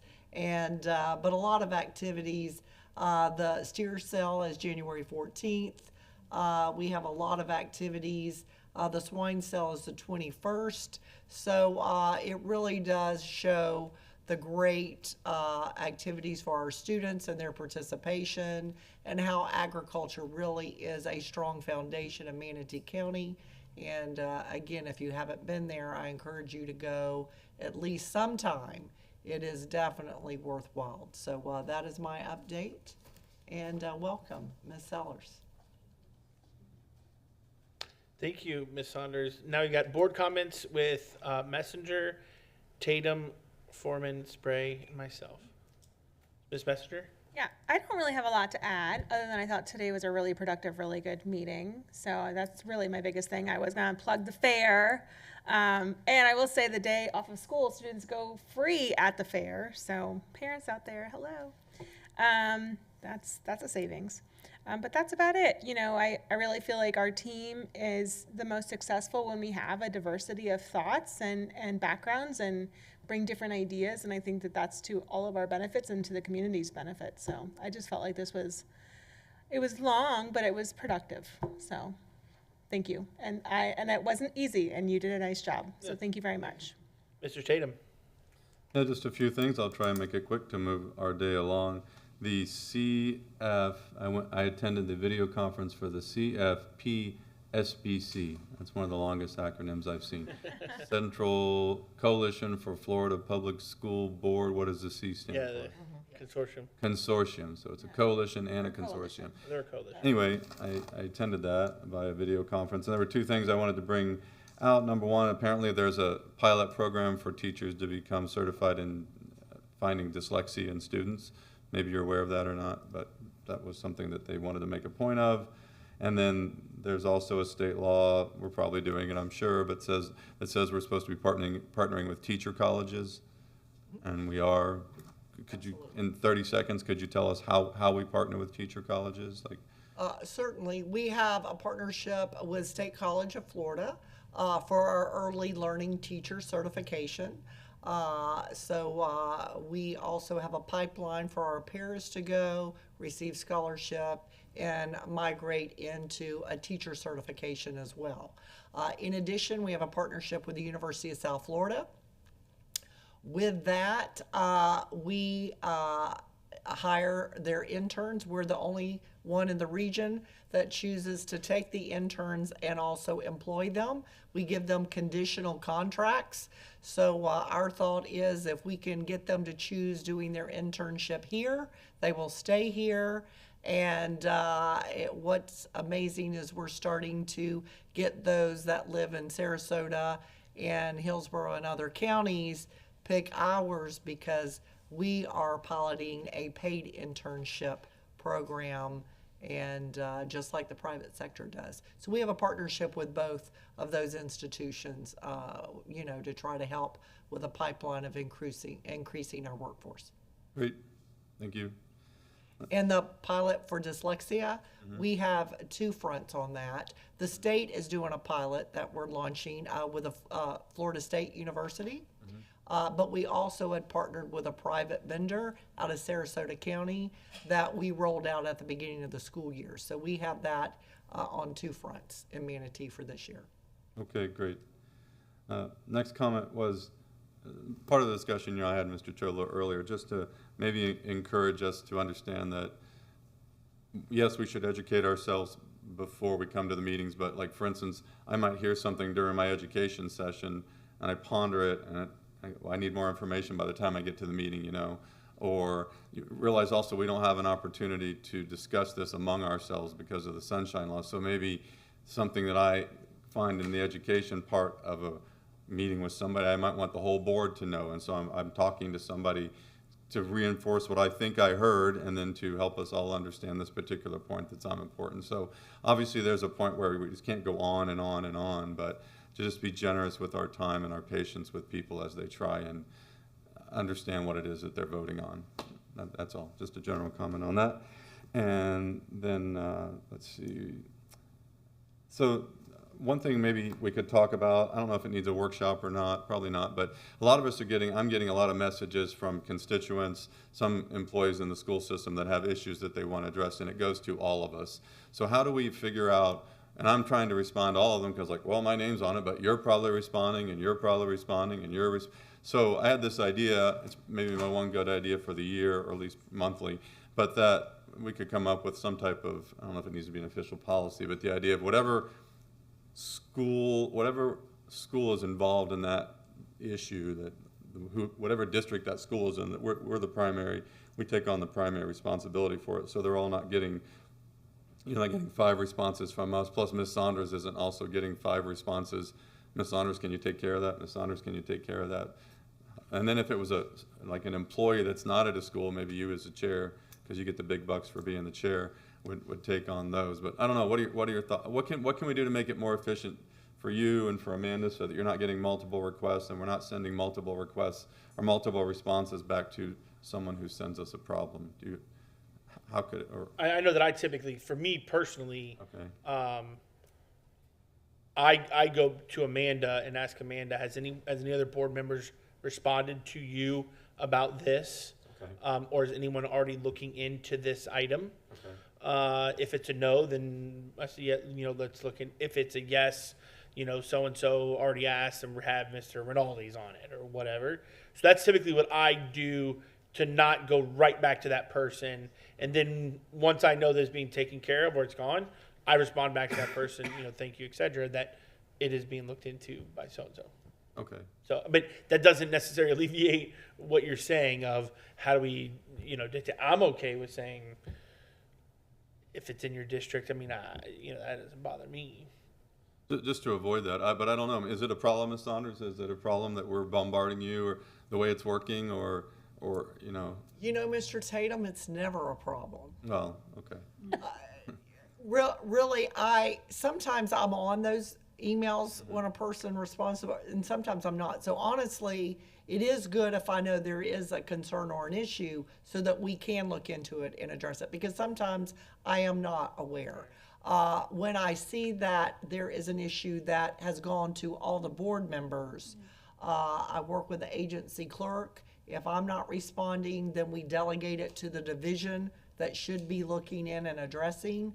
And then when we get that answer, my staff, the procedure is they're to make sure either she or myself are known, and then we respond back to the board so that that it has been addressed, and so forth. So if the board has a different way of work, we'll be more than happy. I don't know. I know that I get a lot of emails. I personally try to respond to them, even if if it's not addressed to me and I'm just copied, I don't, because I'm not the person that's supposed to take action. But if I'm in the top line, I would still feel inclined to respond, because I wouldn't want that person to think that I ignored them. So that's just how I operate. Even if it's, thank you for letting me know it's being addressed, and you'll get a response back. So The other thing I'm trying to avoid too is Mrs. Smith, who writes me about her child who the bus is late all the time, and I write her back and say, and I courtesy copy you and say, Ms. Saunders, would you please look into this? And Ms. Messenger writes you, Ms. Saunders, would you please look into that? And because we all feel like we're obligated because we're on the email, and just to avoid. And that does, that does happen. Is that just the nature of the beast? Yes, sir, it is. Okay, all right. I do think though, it could be more efficient, like if it was to all of us and it's someone that's in your district. But I could see where someone says, well, Mr. Choate never responds back to me on anything. It's always Mr. Tatum, and neither one of that. And so that has happened. So I would say that would be my concern, unless we just make it known, like, hey, you're in my district, I'm taking care of it. Yeah, right? Dear Mrs. Smith, as you are, as Lakewood Ranch, your student is in my district, I will be responding for the board. And then I take that one because it's in District 5, and you guys don't have to worry about responding to it unless you feel. It's just a thought. We can.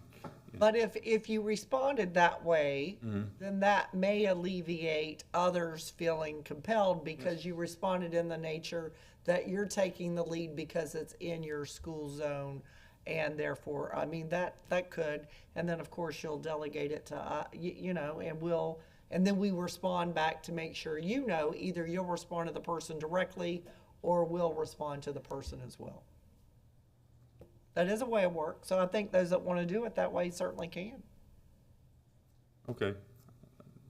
I don't know if that's not a vote or it's just an idea that if it's in your district, take it and respond for the, for the board. Or not for the board, but say, I'm handling this, and because you're in my district, and that way it avoids Mrs. Smith getting 3 or 4 different emails. But then does it become it's not my job if they're not in my district? Well, I'm just thinking, Mrs. Smith, like, does she want 4 responses from 4 different board members about? She could. Okay, we'll just keep, if it's not, no one can. I don't know. I don't want to, it's your time, and I don't want to Yeah. take up your time. But If we you need to really move. want to have a discussion, maybe Yeah. put it on a workshop. Yeah, put it on a Because I really don't want to, I'm trying to respect your time. I have a lot of feelings about what you're saying, Yeah, okay. but I don't feel like, I'm fine talking about it. I just don't want to take up your time. I don't want to take up anyone else's time. People want to move on with their day. I hear you. No, I agree with you.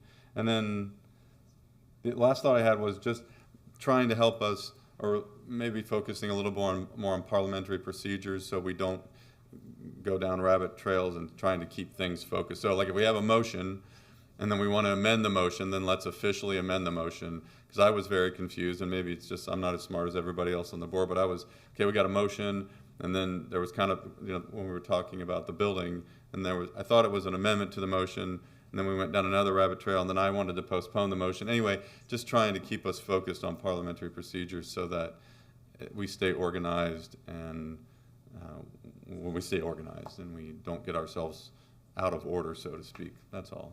So, and that's, other than wishing everybody a Happy New Year, that's all that I have. Thank you for your time. Thank you, Ms. Foreman. No, spray. I have Foreman on my, I'm just following this. Oh, I thought you said. Sorry. Okay, all right. Yeah, no, I want to say happy second semester. I'm so excited about SUG Middle School. Today is their first day in a brand new building with all this new stuff, and I can't wait to see it. And I'm just really, really excited for the students and the teachers. So I will be over there soon. So. Also want, and this may be on your list, Mr. Choate, but congratulations to the Bradenton Kiwanis. They're celebrating 100 years. Mr. Choate went Saturday night to their gala and did a resolution from the school district thanking them, congratulating them, and I too want to just offer congratulations on that. Just as a FYI, let you all know, I did attend the LMAC meeting last night and been told that supposedly on February 14th, they're finally going to decide on who's on that committee. But, I go and I sit in the public section, and it's interesting, so that's fine. Again, Ms. Spray, thank you for thinking outside the box. I really, as Ms. Messenger said, I am concerned about our meetings and the length. It used to be the public made us go long, but now we seem to be making ourselves go long. And just a reminder that the board briefings are a great place to get your questions answered. If you have more questions before the meeting, you can call. Ms. Saunders is extremely responsive, and if it needs somebody else in the building, to respond, she will have them talk with you.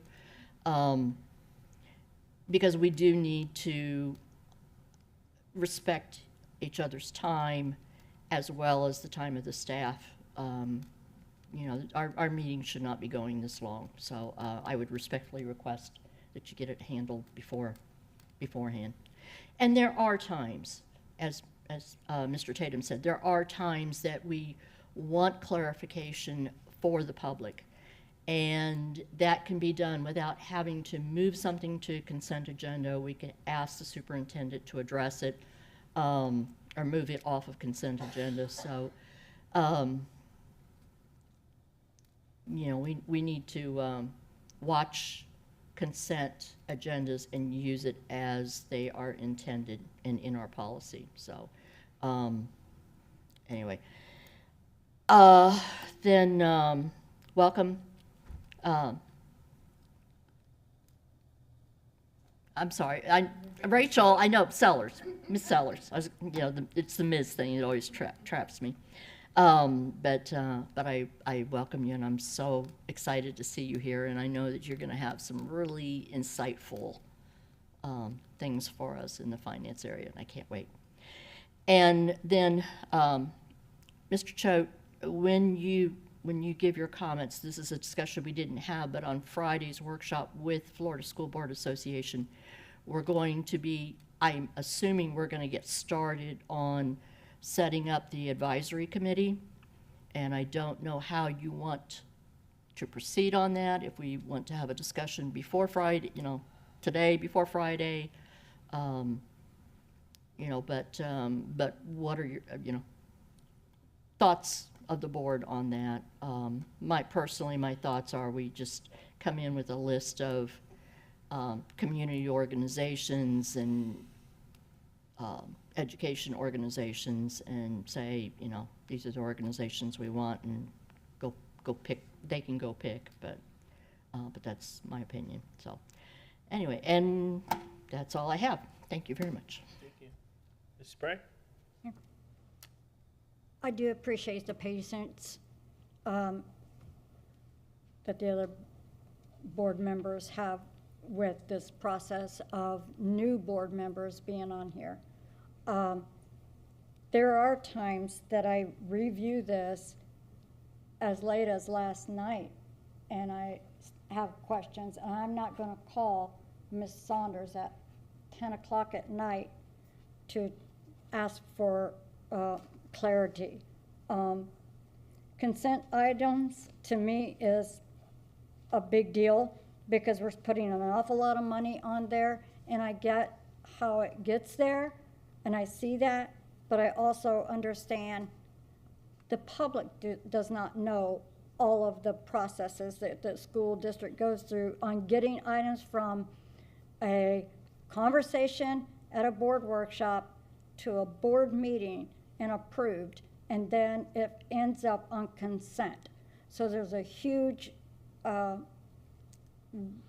space there that a lot of people do not understand that. So if I can bring clarity to that, not only to myself, but to the other new board member and to the public who elected me, I'm comfortable with that. I didn't know our board meetings were time certain. If they are, then I didn't know that. So I'm paid to be here, so yeah, I don't like them to go long either, but if I have questions, I feel obligated to get them answered in this arena, opposed to a sit down at a table with just a superintendent arena. I have lots of questions for the finance department that I would just love to sit with them and see, because government finance is so much different, and I understand that. And to get there, I have to go through this growing pains. We all have to go through these growing pains, and I know that you went through them. I'm sure Ms. Messenger went through them as well. So it's just a part of the process, and I appreciate the patience, and that's just where I'll leave it. Okay, so I have, and too, Happy New Year, and if you do go to the fair, I recommend the hot dogs at the Kiwanis. Yeah, the corn dogs at the Kiwanis, they're good. So I'll just say, just to kind of address everything with the consent items, et cetera, and things like that. The process of how the consent items really even get there, though, and this is again where it's the nature of the beast. You're dropped in November. When I say you, new board members are dropped in after election in November, and the stuff that's in the consent items currently, that the reason why they're there in consent is because they were already approved last meeting, weeks before, months before, a year before. So they get moved from the process, just because you talked about that process. And for the public, like we workshop it, then it's, so let's just say the FSBA consulting firm, right? We workshopped it. Then we put it on the agenda to approve it. We approved them. If something were to happen, we would, and this isn't necessarily the best example, but you would put it into the consent item because we've already approved. If there was, let's say, they want to spend an extra $1,000 that we didn't approve, instead of it being a whole new production item, it'd probably be in a consent item that's discussed in your briefing saying we're moving this to consent. A lot of construction processes like that, where we approve $40 million for X amount of school, and then all of a sudden it comes back, we need another $1 million because of whatever. The consent item is not anything new that we've never discussed before. Now it's new to y'all, right? Because you guys haven't discussed it because you weren't on the board. So I completely understand where that frustration would be, but the consent items are there because we've already approved and it's already gone through that process of workshop, approval by the board, and all this is, hey, we're actually putting it into place. Like, hey, we've approved to build Palmetto High School's XYZ renovation, and we're going to have on a consent item probably in the next month, who knows when, hopefully sooner than later, we're going to have on a consent item, here's $15 million for items for the Palmetto High School. We don't need to pull that from consent to discuss, wait a minute, what was this? Now you were here with that, so that's a different story, right? So I am absolutely not saying we've got to be out of here by 1 o'clock and there's no time but the frustration, I think, is just some of these things. And for instance, the questions about 3, 5, 6, 7 that were pulled, Miss Singleton was the only one that that could have been done and answered very simply with her and you and her. And I think that what probably needs to happen is from a briefing standpoint, and if you all want to change the way we do briefings, by all means, if you have different ideas on briefings, I think that, I know for me personally, if I have questions that Ms. Saunders can't answer, it's then sent to who it is, and then they respond back to me saying, hey, and Ms. Means will communicate through that as well, saying, you had a question on such and such, and here it is. And so if we want to change, if briefings aren't, and you guys are new, this isn't like you guys have been doing it for a long time, so you may not even have an opinion about it, but if we want to change the way we're doing briefings, and you have an idea, maybe that's something we can discuss as well. Because there are times where we only had 13 consent items. There's sometimes where we have 60 consent items. And why is it that way? It's because, well, we're starting the year and we always buy food and we always buy this and that. And so I just encourage, it's a learning curve. And I don't discourage anyone from asking questions, and I hope I don't. And but there are things that we as a board have to be prepared when we come to this meeting, and there are questions that should be asked and that are simple answers. And I know we want to give the public needs to know, well, that's why we're here. We're here to then go back to our circles and explain those things to the public. When I go to Kiwanis and someone asks me something, or I go to whatever, and they ask me a question about this or that, we're here to do that. And it's not that we haven't done on some of these items, that we haven't talked about it in the public. Everything's talked about in the public. We just didn't do it at that board meeting. We did it 2 months ago when we approved it, and 2 months before that, before the workshop. I'll give you a great example, and then I'm done kind of rambling. But we always talk about the budget. Whenever we get approval, we were just 2 or 3 months ago, 4 months ago maybe, we had a couple public comments about the budget. We talked about the budget for months, and you'll see that process. I think we start in like February, March. We talk about the budget, and we take workshops after workshops after workshops. And then we get to the end point where we're voting, and the public comes down and says, wait a minute, I don't know anything about this.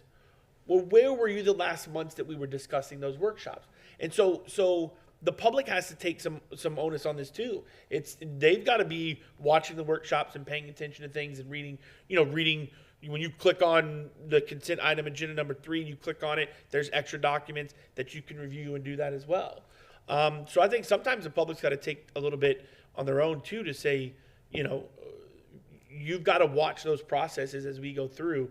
We're not shoving stuff into consent items that are just there that were never there. The ESSER stuff's been going on for 3 years now. And so, but there is a learning curve, and I hope I'm not pushing anybody to be quiet and do different things like that. I do obviously want to push to have an efficient meeting, but I just ask that make sure we're using those briefings, make sure we're getting, if you have questions for specific people, ask them. Everybody's open. I will say, a caveat to that is, just because sometimes I do it and I regretfully do it, is I would not just drop in on anybody. I typically schedule through Ms. Means to say, hey, I would like to meet with so-and-so about this topic. So I wouldn't just drop in on somebody. They may be doing work and you need a 30-minute hour conversation. But anyways, I thought today was great. I'm excited of where we're going. I want to say to the law enforcement in the back, it's Law Enforcement Appreciation Day. Thank you very much for your service and being here. I know sometimes, which is a good thing, it's not all exciting here, which is probably a good thing for you too. But thank you for your service, and everybody out there, our SROs, they're keeping us safe, and so we appreciate that. To Ms. Foreman's point with Kiwanis, it was our 100 year. And like I said at the gala, I'm a product of what Kiwanis organization does in the school district. I was a Builders Club kid at King Middle School, and then I was a Key Club kid, and now obviously a Kiwanis member. So there's a lot of pride, and I know Mr. Dye is as well, and Ms. Foreman is as well. I know Ms. Saunders is as well, and so there's a lot of pride that comes with Kiwanis because I was a product of it. So what they do for our kids is great. And the Rotary TED and that group, what a fantastic, over 100,000 books is ridiculous. And I would encourage the public, a lot of people ask, how can I get involved? I want to go get involved in the schools. That's a great way. Go read to kids. Go read to kids. If you have a strong inclination on you want to make change, how do you make that change? Go read to kids. Kids aren't read at home. They're not read to at home. It is what it is. And so go be that person that reads to a kid. Other than that, welcome back, students and everybody. I know my kids were somewhat excited, somewhat not excited to go back, but welcome back to the teachers as well. And other than that, we are adjourned. See you Friday.